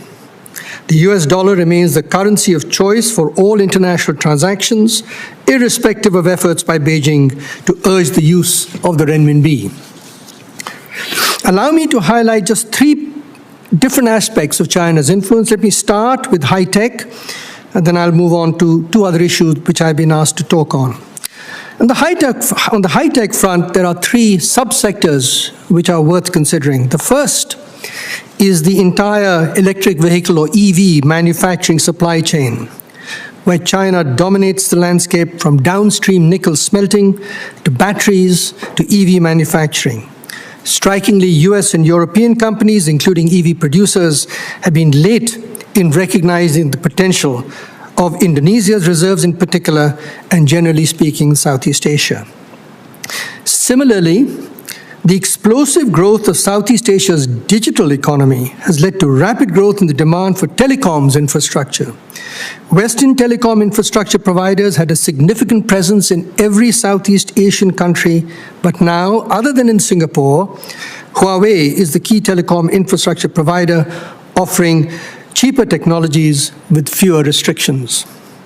Finally, consider cloud computing. Here too, Western companies had a considerable advantage in Southeast Asia a couple of years ago, but with large investments in data centers, Chinese companies have in very short order come to dominate in many Southeast Asian markets. Now let me come to two of the issues which the Commission staff has asked me to focus on. The first is on excess industrial capacity, as the Chair indicated. Trade dependence and the growth of FDI, Chinese FDI, have made Southeast Asian economies vulnerable to the vicissitudes of the Chinese economy. Excess capacity in China is contributing to deflationary price pressures within Southeast Asia and in third country markets where Southeast Asian manufacturers compete with Chinese firms. But having said that, my sense is that the expected tsunami of cheap Chinese goods into Southeast Asia has not yet happened, although policymakers are bracing for this and are actively thinking about policy reactions if that were to occur. The second issue that I've been asked to focus on was on transshipment through Southeast Asian ports. Several Southeast Asian countries, especially Vietnam, but not only Vietnam, have become transshipment points for Chinese-made goods destined for the US to circumvent Section 301 tariffs.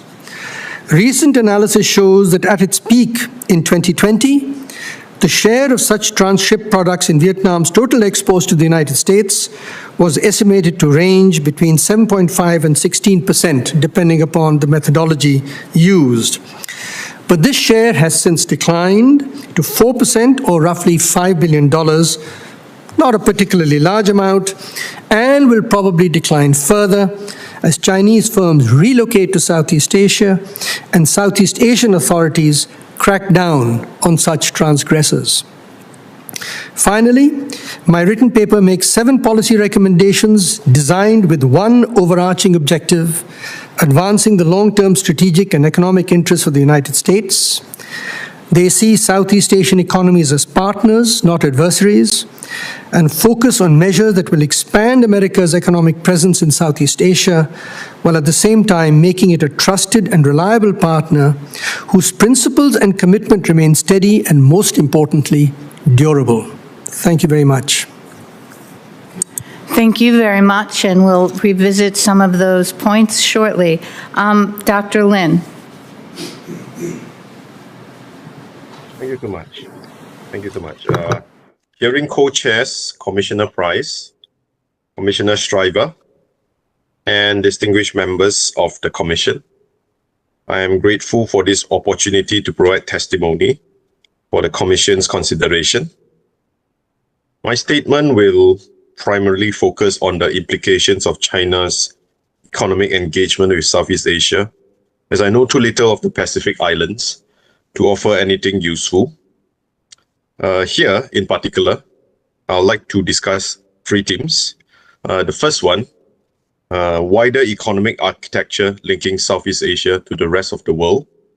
2, foreign direct investment flows.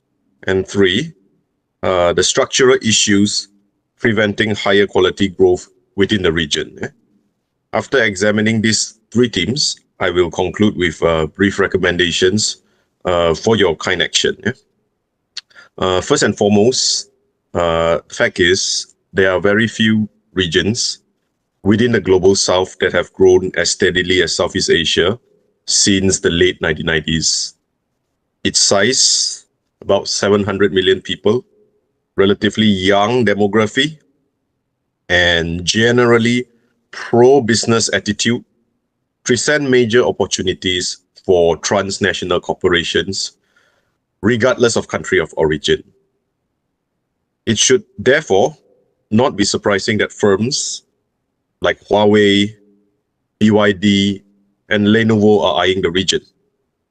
The more important question here is, how are transnational corporations from the US and other nations faring in this seemingly intensifying, economic arena? That's a more important question. And there are good news, of course. US firms, they have been leading the way in the region, notwithstanding some alarmist narratives. You see that often in the popular press. US businesses, they consistently out-invest their counterparts from China, Japan, and elsewhere. As the written paper will show, we do not deny the growing influence of China Incorporated.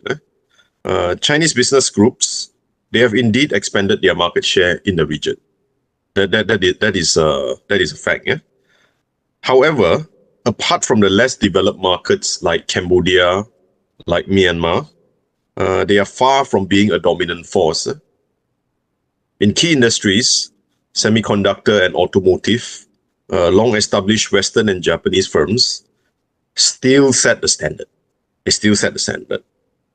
However, staying ahead requires more than just pushing foreign direct investment flows, right? The US must strengthen industrial partnerships, invest in workforce development, and ensure Southeast Asia remains an integral part of the global supply chain. By doing so, the US and its allies can not only consolidate its economic presence, but also create a rising tide lifts all boats effect for TNCs, transnational corporations, regardless of nationality, to continue growing the economic pie. That is all I have. Thank you so much.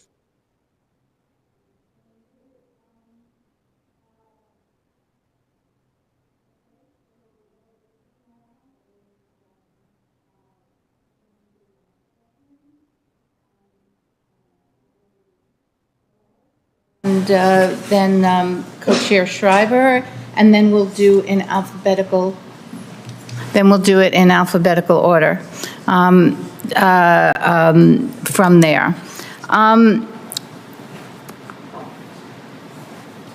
I want to go to some of the recommendations, or back to some of the recommendations. Dr. Nehru, you left at the point where you said what the policy recommendations would be about, but can you go into some of the detail? I think you have 7 of them.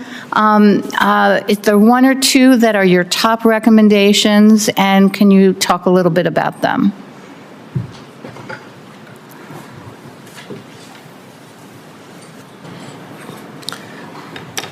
One or 2 top recommendations. Well, let me start by suggesting that rather than the United States trying to emulate China, it should instead focus on areas where it has a commanding comparative advantage. And that is very largely in services and in the areas of high-tech, advanced chips manufacturing, in telecoms, in aerospace, and so forth. It is an interesting point that one of the reasons why services trade in Southeast Asia is relatively small, it's just about 1/5 the size of merchandise trade, is because most Southeast Asian countries, with the honorable exception of Singapore, have very high services trade restrictiveness measures. The STRI, the Services Trade Restrictiveness Index, for most Southeast Asian countries, rank them very highly in the world, amongst the highest restrictions. And that seriously erodes the competitive advantage of US service providers. So one area where I believe that the United States can engage seriously with Southeast Asian policymakers is to try and bring down these restrictions, reduce them in ways that US companies then can compete more forcefully, bring their expertise, but also bring their scale economies, which will not only benefit, of course, US companies and the United States, but will benefit Southeast Asia. Southeast Asian services quality is extremely weak. It's in some sense the Achilles heel. Health, education, those sorts of areas are where service providers provide very, very poor quality services and would benefit enormously from expertise, not just from the United States, but also from other countries. So that I would suggest that services is one area where the US could engage Southeast Asian policymakers. The second, I think, that I would mention is the idea of introducing bilateral investment treaties. The idea that investments by US investors, but not just US investors, other investors as well, are subject to protections which are considered standard across the world, but unfortunately are not necessarily enforced in Southeast Asia, and to make sure that those investors have the same advantages as domestic investors, and that any privileges given to them then cannot be ratcheted back by any future legislation. So some kind of bilateral investment treaty that would significantly improve the advantage to US investors, but also investors from elsewhere. I think all 7, frankly, are quite important, but let me just stop after having mentioned those 2. Okay, and we might get to some of those as well. Dr. Lim, in your recommendations, implications and recommendations, and as you mentioned, you talked about policymakers needing to ensure human capital development is tied to long-term upgrading imperatives, and that U.S. companies are well-positioned to lead this effort. What would that look like to you? would that look like to me? I think at least for me, I think if you observe the news over the last few days, you realize that there was some news revolving around one American chip company, Intel. The new CEO is, I think he's no longer Malaysian, but he was Malaysian-born, and that's an outcome of American engagement over the decades, right? So I think I wouldn't say doing more of the same, but you've got to do the same things while do other things that the previous presenter was saying about. So I think that is one way that this is manifesting itself. A lot of Malaysians were quite happy with the news that, hey, one of us formally eventually became the boss of Intel. So I think that is one way. And I think over a period of a few decades, sometimes engagement has been a bit less, a bit at arm's length. And I think this is a good time to tighten the partnerships, right? Whether through bilateral or multilateral. And one of the things that a lot of Southeast Asians felt somewhat surprised was that the American government was supposed to be part of what we call the CPTPP, and it was pulled out, of course. So I think that part will also tie in with what Dr. Nehru was saying, right? He was saying that, tie in certain provisions and increase the services trade. And the CPTPP does some of that, at least the original version, and it was, of course, soon rectified. It was watered down a bit. So I think that was actually quite good, and more of such engagement is very worthwhile, in my opinion. So that is what I have to say on that matter. Thank you. And thank you. Co-Chair Shriver? Thank you. Dr. Nehru, I wanted to ask a couple questions on transshipment. You made a comment in your oral statement, and it's probably in here somewhere in your written statement, but that you expected, now I'm rephrasing my words, you expected the problem of transshipment to attenuate a bit because the cooperation of Southeast Asian countries in helping us deal with the problem. We've had meetings and travel where actually just the opposite was suggested, that and it could have been the particular interlocutors, but it was basically transshipment is your problem. If we're making money off this, of course we're going to do it. So I just wanted to get your assessment on the appetite for cooperation truly on the part of our Southeast Asian friends and partners. Well, my statement that Southeast Asian authorities wanted to reduce transshipment is based on press reports that I've been able to read. I don't have any direct contact with the authorities in those countries specifically focused on this. But especially in Vietnam, when this was brought to the attention of the Vietnamese made it a policy commitment of theirs, at least as far as these press reports were concerned, made it a policy commitment of theirs to try and reduce transshipment because they recognized that it had a big impact on the reputation of all Vietnamese exporters. And there were large reputational risks for the country. And I think the same would apply to Malaysia and certainly to Singapore. Those are also incidentally two countries which are seen as having, as operating as transshipment ports. Just a quick point about the estimate of transshipment. This estimate is just an estimate. These are difficult things to identify specifically, which is why the CBP finds it so difficult to actually identify and detect them. What the analysts did was used very detailed trade data down to 8-digit harmonized system levels, which is, like ballpoint pens or whatever have you, and seen whether within a quarter you had a sharp increase in imports into a country and then a sharp increase in exports.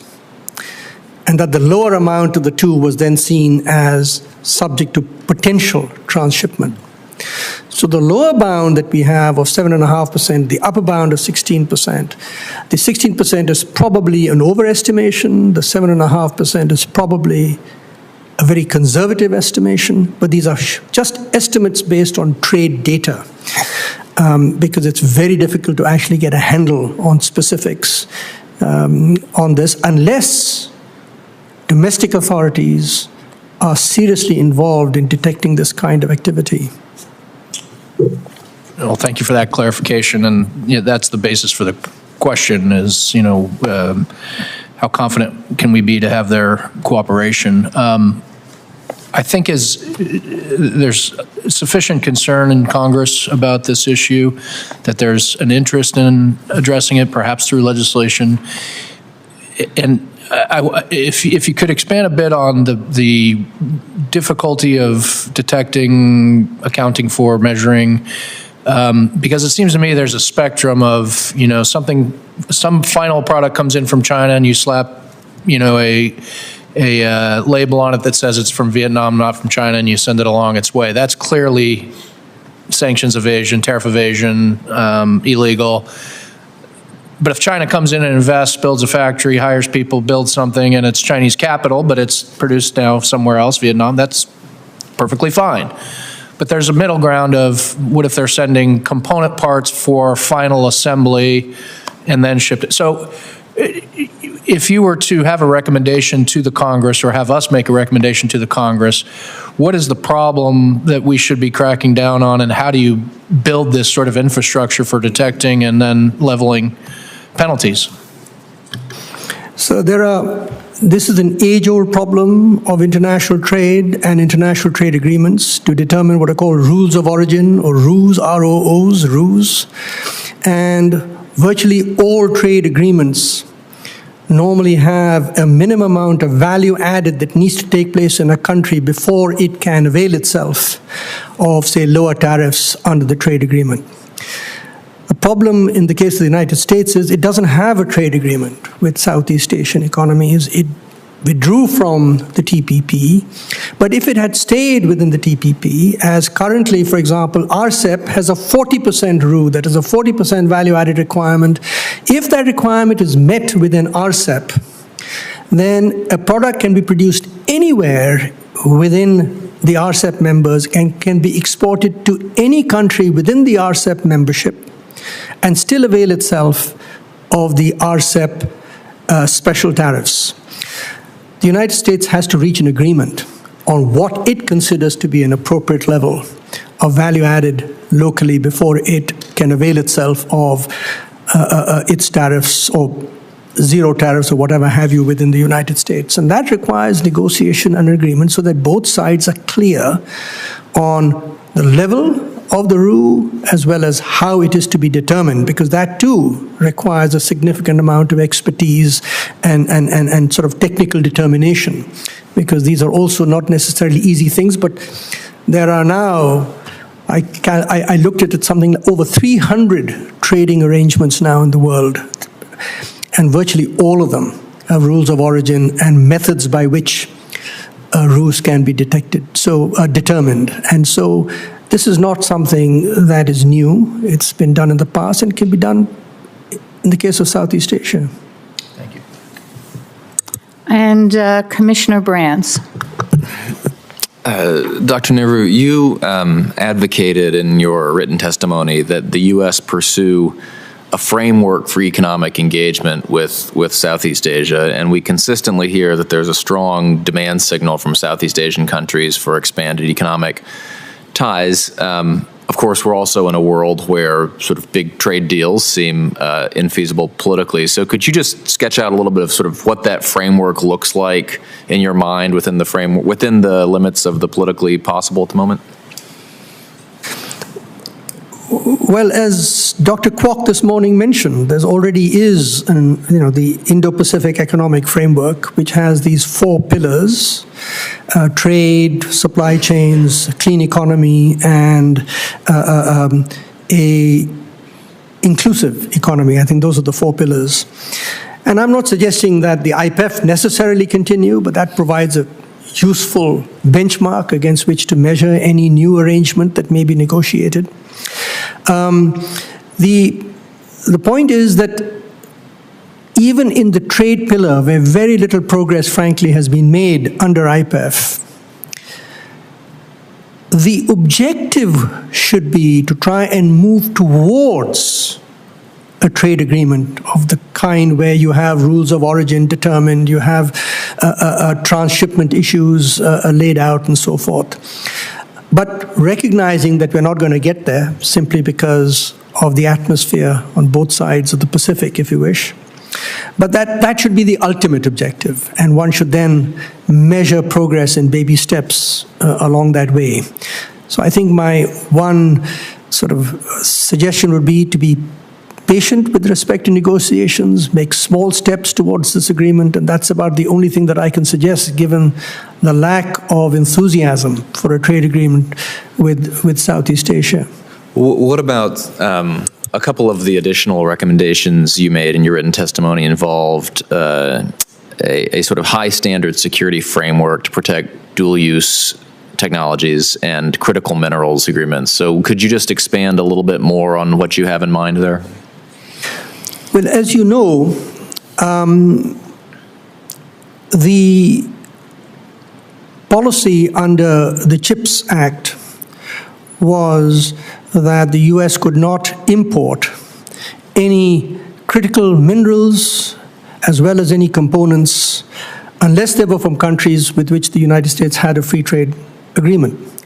And yet many of those critical minerals are in fact produced in Southeast Asia. Southeast Asia, especially Indonesia, suggested that there be a limited critical minerals agreement with the United States, but this was, I think, rejected out of hand. There is, it is possible for example, Japan to provide inputs into these sensitive industries because Japan has the appropriate safeguards to ensure that technology is not leaked to adversaries. But not even Korea is included in that very privileged group. What I was suggesting was that the United States should work with at least some of these countries, the more advanced countries which have a greater likelihood of introducing those safeguards, to work with them to make sure that those safeguards reach a standard which are acceptable to the United States, so that these countries can then participate in the supply chain for these very sensitive industries. So that's what I was referring to with respect to the high-tech, as well as what I was referring to with respect to the critical minerals arrangement. I think the critical minerals arrangement issue, by the way, can very quickly be resolved. I don't think it should be a big issue. It's unfortunately, I think, was rejected out of hand earlier. Great. Thank you very much. Commissioner Friedberg. Thank you. Dr. Nehru, in your written testimony, you talked about the question of whether Chinese companies were beginning to establish production facilities in third countries, particularly in Southeast Asia, rather than simply transshipping. To what extent are Chinese companies that are involved in this kind of activity transferring technology or knowledge or skills that may allow for the development of indigenous capacity in those countries? Well, I don't have any particular insight into how much of that technology spillovers are taking place, but the experience of Southeast Asia in the past, especially in Vietnam, has been that those spillovers can be pretty significant if they are indeed, if these companies are located coterminously, if you wish, if there are agglomeration economies where there is technological spillovers simply take place with respect to observing, conversations outside work, and so forth and so on. I mean, Southeast Asia is a very good example of how foreign direct investment, especially if located within industrial estates where there's a high concentration of firms and cluster economies, can lead to significant technology spillovers. But we must recognize that technology spillovers take an extremely long time because technologies appropriately are protected under IPR and all the rest of it. But that there is also learning by doing that takes place. Personnel who work in these companies learn and take that knowledge outside those companies, and that's how ideas and technology spread. So I am pretty confident that as Chinese companies invest in Southeast Asia, as many Western companies have, that those technologies are likely to have the same dissemination across the economy over time. This is another question for you, but also for Dr. Lim, if you'd care to comment. I believe in your written testimony, I'm sorry, now I'm not sure which of you it was, but made the point that Western companies, in fact, have not always done very well at transferring skills or technology to the countries in which they locate facilities, so that China may not be unique if it is withholding some of that technology. Let me respond, and then we can go to our other presenter. In fact, I would suggest it may be the other way around. One of the big complaints I pick up from policymakers in Southeast Asia is that quite often Chinese investors demand that their skilled workers, their middle managers are all from mainland China. They claim it's because of language and because they have the skills and so forth. But one of the consequences is that there's very few technological spillovers that take place. I'll give you one example, and that is the famous Morawali industrial estate that I mentioned in my paper. 35,000 hectares, huge numbers of smelters and so forth. There's a Chinese hotel, there are Chinese dormitories, there are Chinese workers, there are Chinese managers. And while there are obviously some Indonesians there, the bulk of the technological capacity is Chinese. And I don't believe there's that much effort, even on the part of the Indonesians, to try and extract some of that technological knowledge for the benefit of their own workers and managers.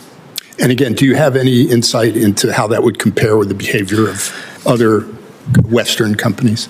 Well, obviously, Western companies are not that keen to give up their technologies, but on the other hand, they recognize that in order to be efficient, one of the reasons why they locate in these countries is to get access to cheap labor, to get access to cheap management, and so they have to train them. They have to give them those skills in order to be competitive and to make that investment a productive investment. And so it's in the very nature of the model of foreign direct investment that you have to give up some of that technical capacity to local workers and to local managers. And so I think, as I said, Southeast Asia is an exemplar of how these technologies spread, and much of that investment so far has been by Western investors, not by Chinese investors. Thank you. Dr. Lim. Thank you. I think with regards to that question, right, the last question was that I would say virtually all transnational corporations will not willingly transfer technology to whichever place that they invest in. I think that is simply capitalism. Whether you're European, Japanese, American, Chinese, it doesn't really matter. A lot has to go down to willpower from the domestic states. I think if you look at Morowali, which was mentioned just now, you see basically, in a sense, it's very free market, right? Because it's so free market, Chinese investors get to do what was mentioned, right? Bringing in their own laborers, middle managers. Of course, there are reasons for that, right? Because Morowali is kind of far away, and to quickly commission a project, you need people, right? And a lot of them is from the home economies, right? But how this will evolve in 3 years' time, 5 years' time, we don't really know. If you look at most of the transnational corporations in Southeast Asia, at the beginning there will be quite a huge influx of people from the home country, and over time they will hire more local. So with regards to the Chinese, I think they may evolve in that that pathway, right? Because bringing all your people is not cheap. Is not cheap. So that is a key consideration. And the other thing is that if you consider the example of Japan in recent times, very recent times, what they did, and this was in late 2023, it was the launching of the ASEAN-Japan Co-Creation Initiative for the Next Generation Automotive Industry. So this is where supposedly Japan and the various Southeast Asian governments, they come together and they decide to build the next generation vehicle. You can call it EV or by other names. I think this is something that can be considered, right? So there is policy encouragement, policy inducement, because you can't really force companies to do what you want them to do. They have to be willing partners. So this is one way of doing it. I think Japan is quite good in this, and you can see that in the streets of most Asian cities. Most of the cars that you see are essentially Japanese. BYD, yes, one or two, but generally it's a Japanese castle. A Korean guy used to tell me that, this is a Japanese castle. We cannot touch the Japanese castle. Thank you. And Commissioner Goodwin. Thank you, Madam Chair. And again, my appreciation to the witnesses for their testimony. Dr. Nehru, I want to return to a discussion of the policy recommendations you make in your testimony. And as you introduce them, you point out that the recommendations would all be designed to serve one overarching objective, which is the long-term strategic and economic best interests of the United States. And then you point out that a fundamental assumption underlying that strategic objective is that a strong, stable, and prosperous Southeast Asia, one that is open, engaged, and even competitive with the United States, is in the United States' best interest. Do you think the U.S. accepts that premise? That is, do you think that our policies currently reflect that assumption?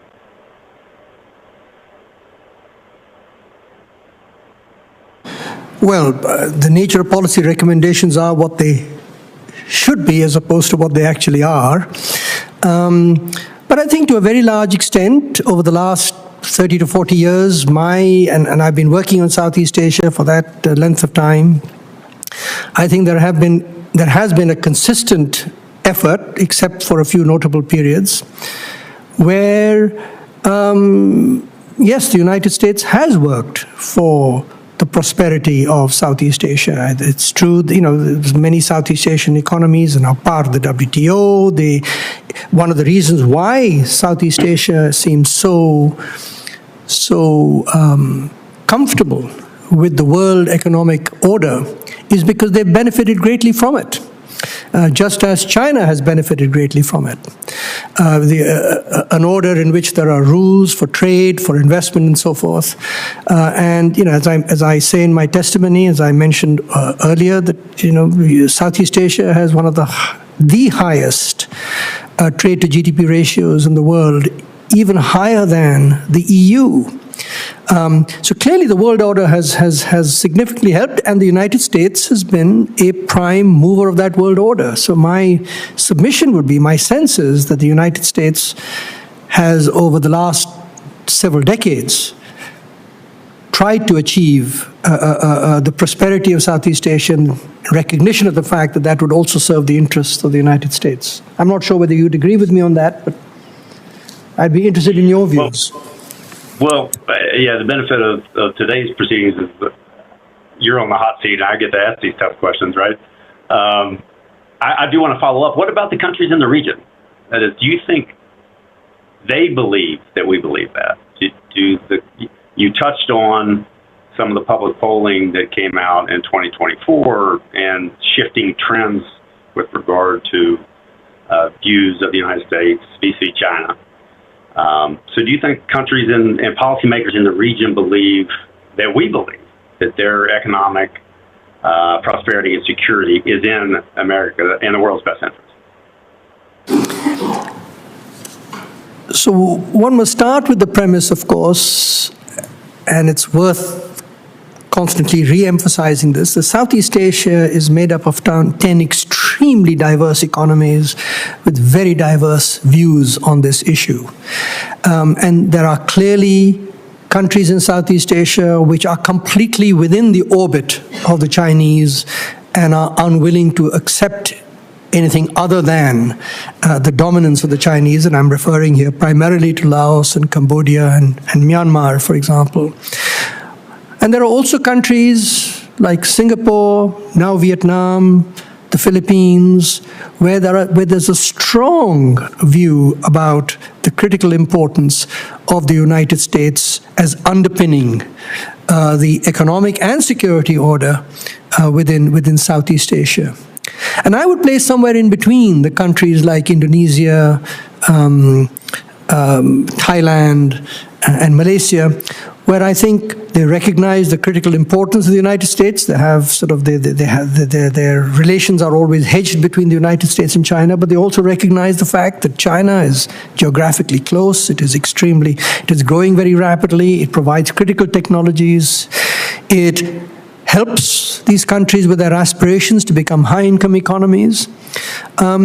But ultimately, I think there's this variety of views within Southeast Asia with respect to the United States. Some would agree with the view that the United States is working to benefit Southeast Asia, and others might not have that same view and would provide the same rubric to the Chinese. I'm not sure whether that answers your question. No, that's very helpful. Thank you.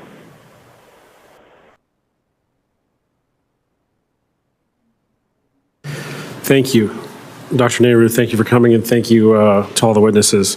I got to remember to keep my glasses on when I'm reading questions. What role do you think, Dr. Nehru, what role in Southeast Asia is Southeast Asia playing in sanctions and export control evasion in your view? Can you repeat that? Sure. What role is Southeast Asia playing in sanctions and export control evasion? What role is Southeast Asia playing in sanctions and export control evasion? Sanctions and export control evasion. That is evasion of export controls imposed by the United States. Yes. I am not aware of any such evasion, but I haven't kept a very close eye on this. I'm not sure exactly whether you're referring to a particular issue here. Okay, that's fine. Let me ask you another question then. How has expansion and investment in Southeast Asia contributed to the global economies of scale for Chinese firms?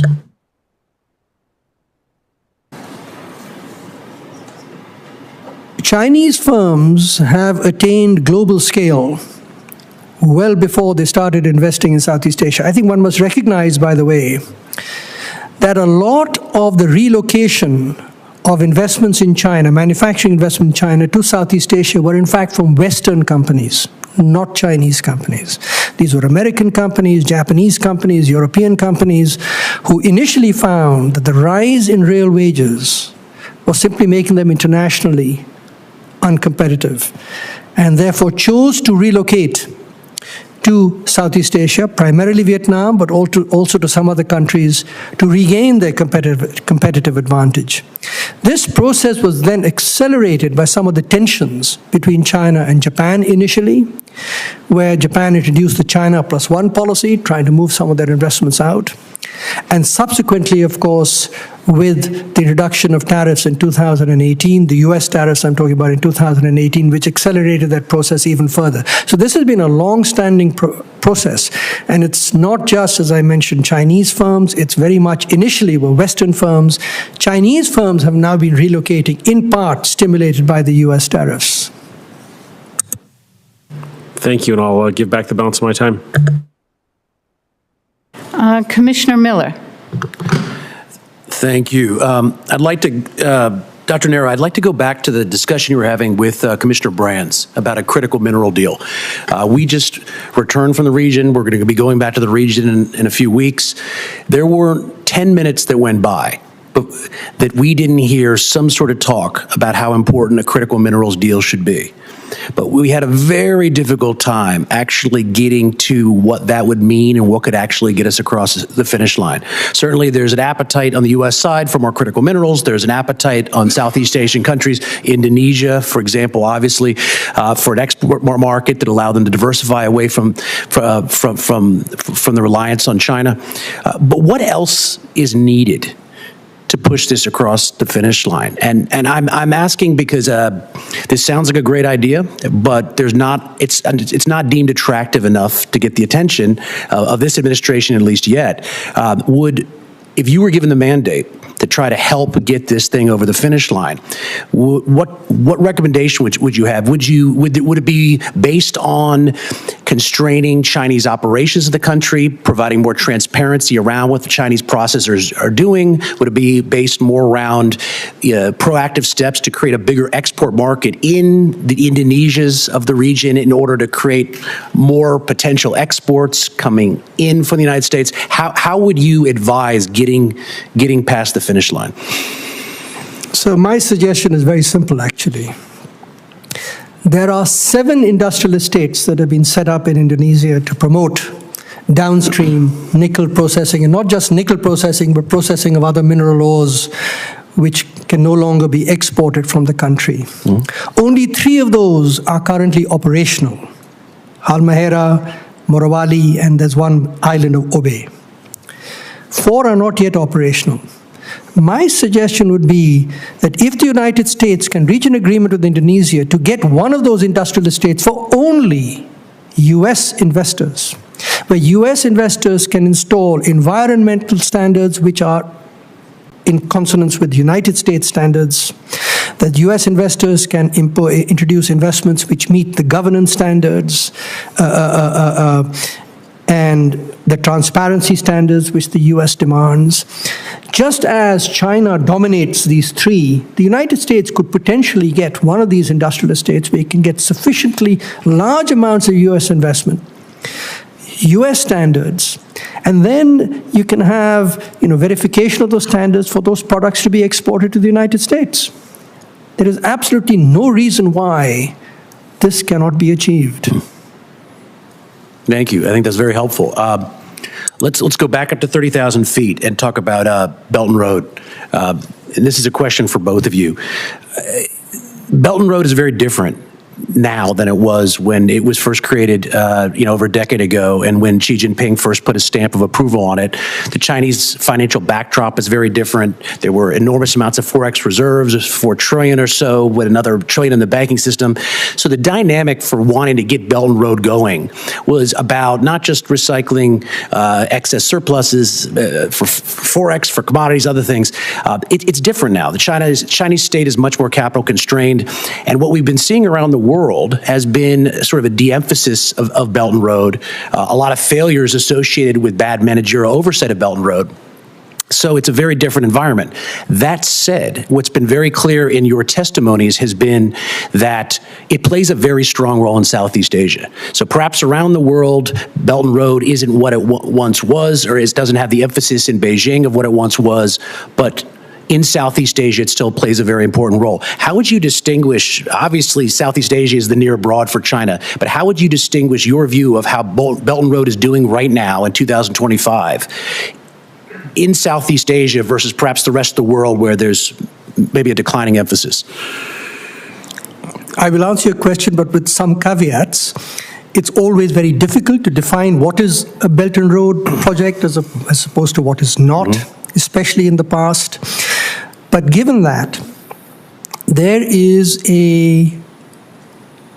been a transition in the kind of projects that the BRI has been supporting. The first has been primarily transport. It's rail, it's roads, ports, and airports.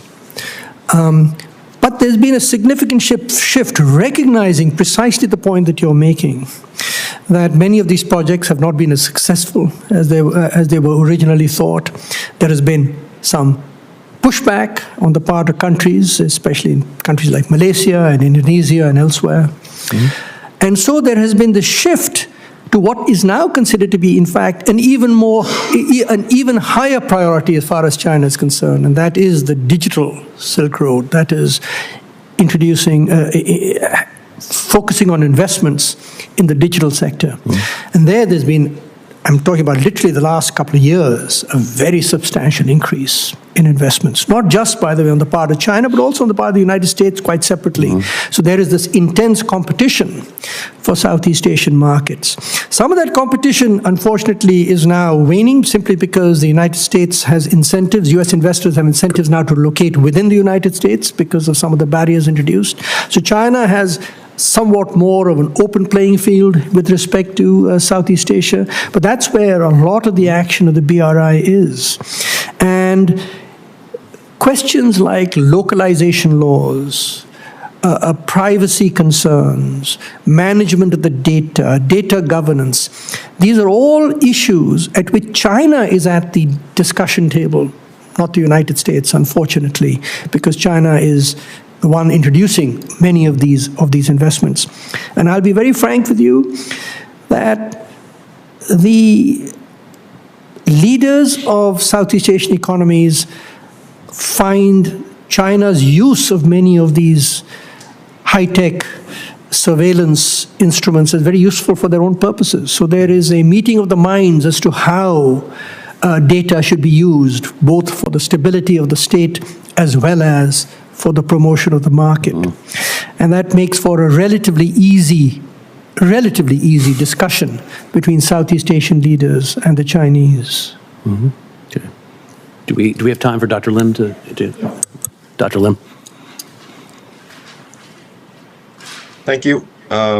With regards to the Belt and Road, I think I agree with Dr. Nehru in the sense that it's basically a catch-all, and I've never yet come across a Chinese project or Chinese firm that says, "Hey, I'm not part of the Belt and Road," right? Because it's just a signaling thing, and everyone wants to be in rather than out, right?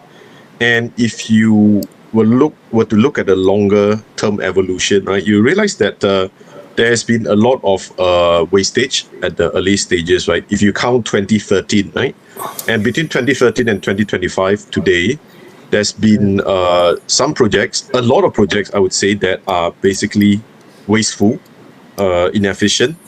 And I think the companies themselves, right, the Chinese companies themselves and their affiliates, they are learning to rationalize, to experiment, basically learning by doing.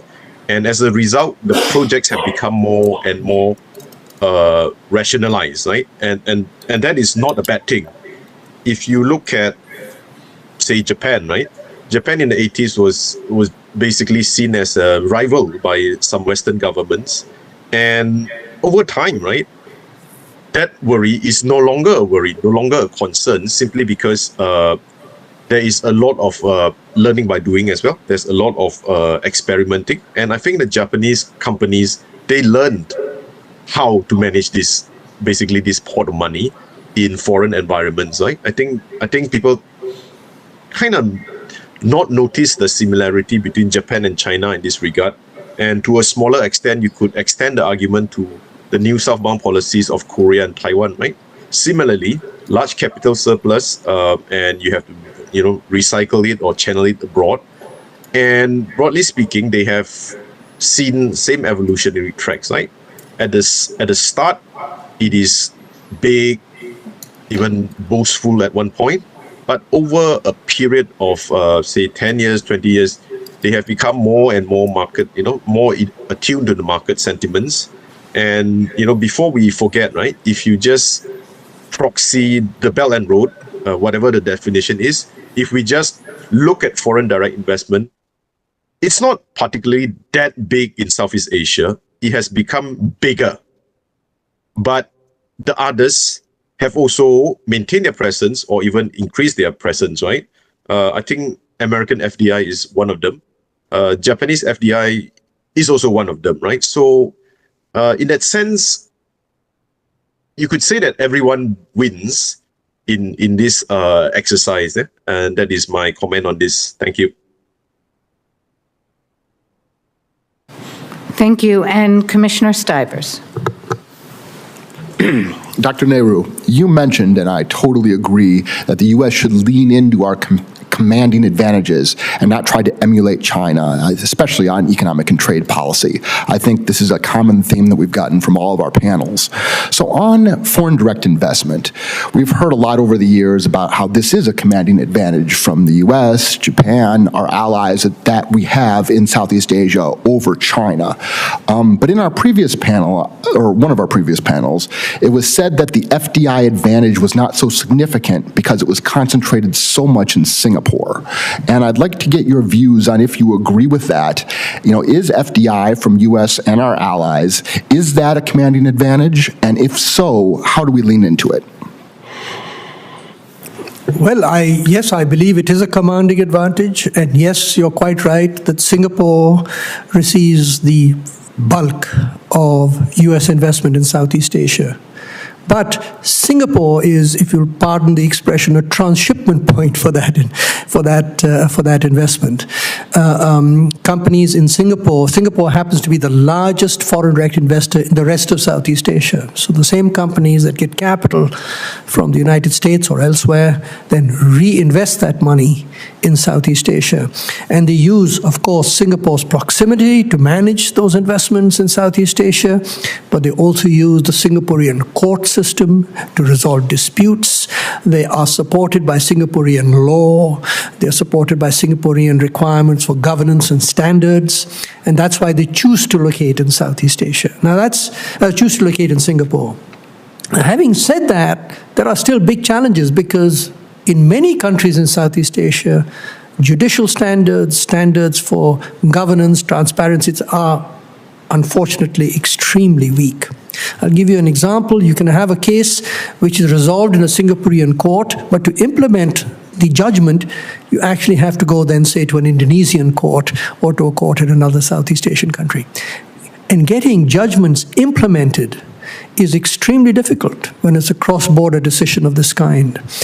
So it's not always easy. So one of the big things that the US government can do to support US service providers is by reaching agreements on some of the ways by which dispute resolution can be done in ways that are transparent and fair and clear, that judgments made, say, in Singaporean courts should be implemented with alacrity, if you wish, quickly, etc. So there are all sorts of ways by which the US government can support private sector service providers from the United States and the rest of Southeast Asia. And as I mentioned, there are a litany of restrictions on service providers in the rest of Southeast Asia. It is surprising to me that that these countries have not seen the advantages of allowing foreign investors, especially US service providers coming in, to improve the quality of services in Southeast Asian economies. Thanks. I want to expand that a little bit, but also kind of focus it on trade and bring in Dr. Lim. I agree, Commissioner Brands, that we shouldn't spend too much time on multilateral trade agreements at this point because they're just not realistic in this political environment, for good or for bad.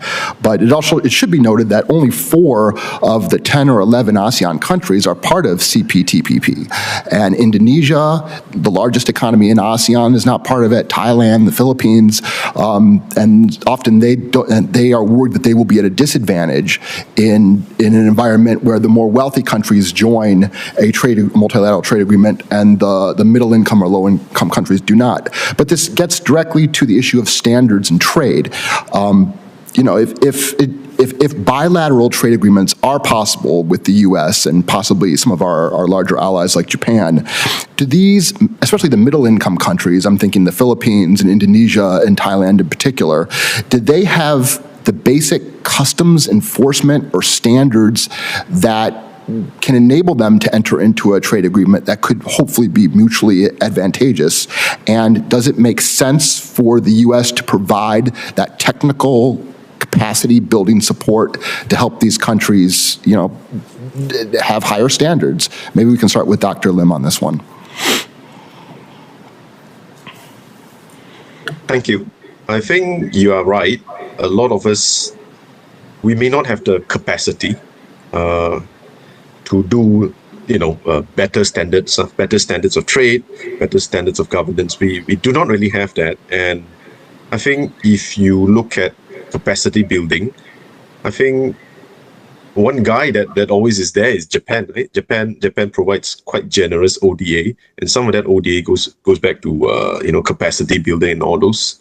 So in that sense, I think if you look at American aid, I know there's a lot happening behind, but over the last 10 or 20 years, it has not really been that much channel over to Southeast Asia. So I think that is something worth considering. It may not be the same thing, but if a close enough substitute can be found, that should be good. But again, I don't know American politics that well, but I do know that this is something that has to be considered, right? And I think it's also a very gradual process, right? Because it is not so realistic if we say, okay, let's do this today, and if there are no results in 6 to 8 months' time, and we chuck the whole initiative out, I think that is very reactionary. That's very, very reactionary. So it would be good to have a longer term perspective, right? And again, Japan is actually quite good in that, right? I know some people say, yeah, the Chinese too, but I think if you look at Japan does it quite okay as well, right? And believe me or not, a lot of what the Chinese do are actually, I wouldn't say copycats, but there's a lot of policy emulation from Japan. So I think that is something that could be referenced towards, right? Whether it's training, right? Capacity building and all those, right? So I will end there. Thank you.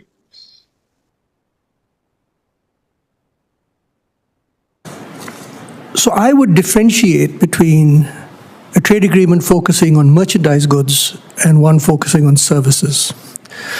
On merchandise goods, as you well know, tariffs tend to be very low on average, even in Southeast Asia, particularly in Southeast Asia. It's behind the border barriers that's the real issue. And to be honest, the Southeast Asians are very good at introducing behind the border barriers in ways that restrict imports, but which are not overt and therefore they can't be brought to account, so to speak.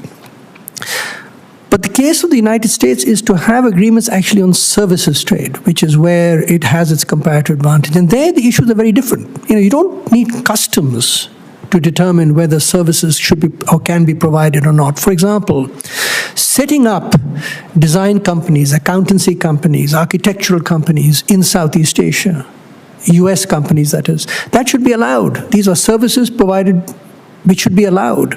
They're not in many instances.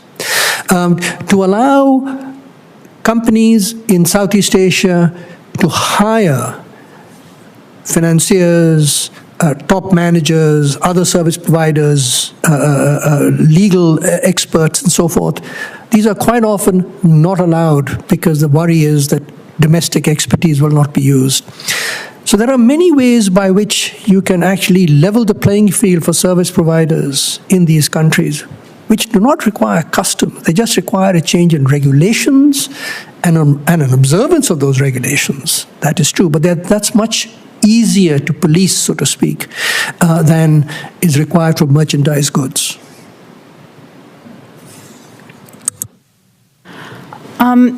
Do any commissioners have any further questions? Yeah. Sorry, I hate to be the last question, but I do have one other question. Back on trade, RCEP. It was the trade agreement between countries in ASEAN and China, which I believe went into effect in 2022. I'm sorry. It was ratified in 2022. Okay. It seems to have, so according to your testimony and the statistics that I've seen, China's exports to the region skyrocketed since that time and wiped out any natural trade advantages and a trade surplus that many countries in ASEAN had with China. Is this timing just a coincidence, or did RCEP and the tenets of that trade agreement contribute to this change in the trade relationship between China and these countries? Well, I'm well aware that there are many experts on the Chinese economy in this room, and I'm not, sorry? Of which I am not one. Okay.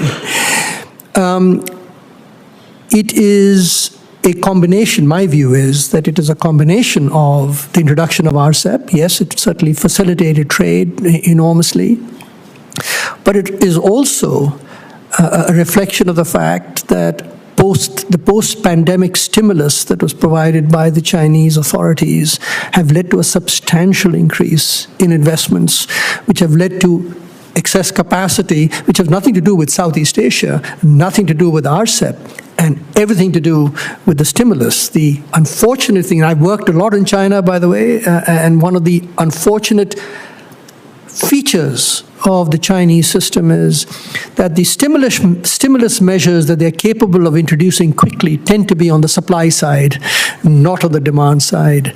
And so, unfortunately, the supply has been increased very substantially. Demand has not. Now they're trying to play catch up, trying to introduce measures to increase demand to try and soak up some of that excess capacity. So it was a combination of both, the RCEP as well as the stimulus.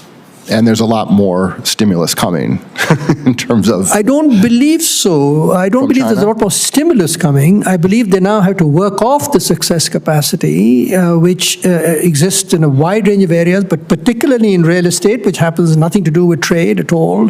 But the excess capacity tends to be in battery production, in EVs, in petrochemicals, a whole range of those sorts of products. But I think what's going to happen is there's going to be a shakeout, just as there was a shakeout in the real estate industry. There's going to be a shakeout in the EV industry. There's going to be a shakeout in the battery industry. There's even going to be a shakeout in petrochemicals. And by the way, that shakeout is not restricted to firms just within China. They would include firms that have invested in Southeast Asia. So there could be some fallout for Southeast Asia as that shakeout takes place. Thank you. Dr. Lim, did you have any final remarks or final thoughts? No, not at all. Okay. So in closing, I want to thank Dr. Lim for participating in the middle of the night with us today, and to Dr. Nehru, thank you for being here in person, and to all of our witnesses today that we heard from today. I want to thank them as well for their testimonies. We're going to use all of this to inform our deliberations and preparations of our report this year. You can find these testimonies as well as the recording of the hearing on our website. I'd like to note that the Commission's next hearing will take place on Thursday, April 3rd. That hearing is titled, "The Rocket's Red Glare, China's Ambitions to Dominate Space." And with that, we are adjourned.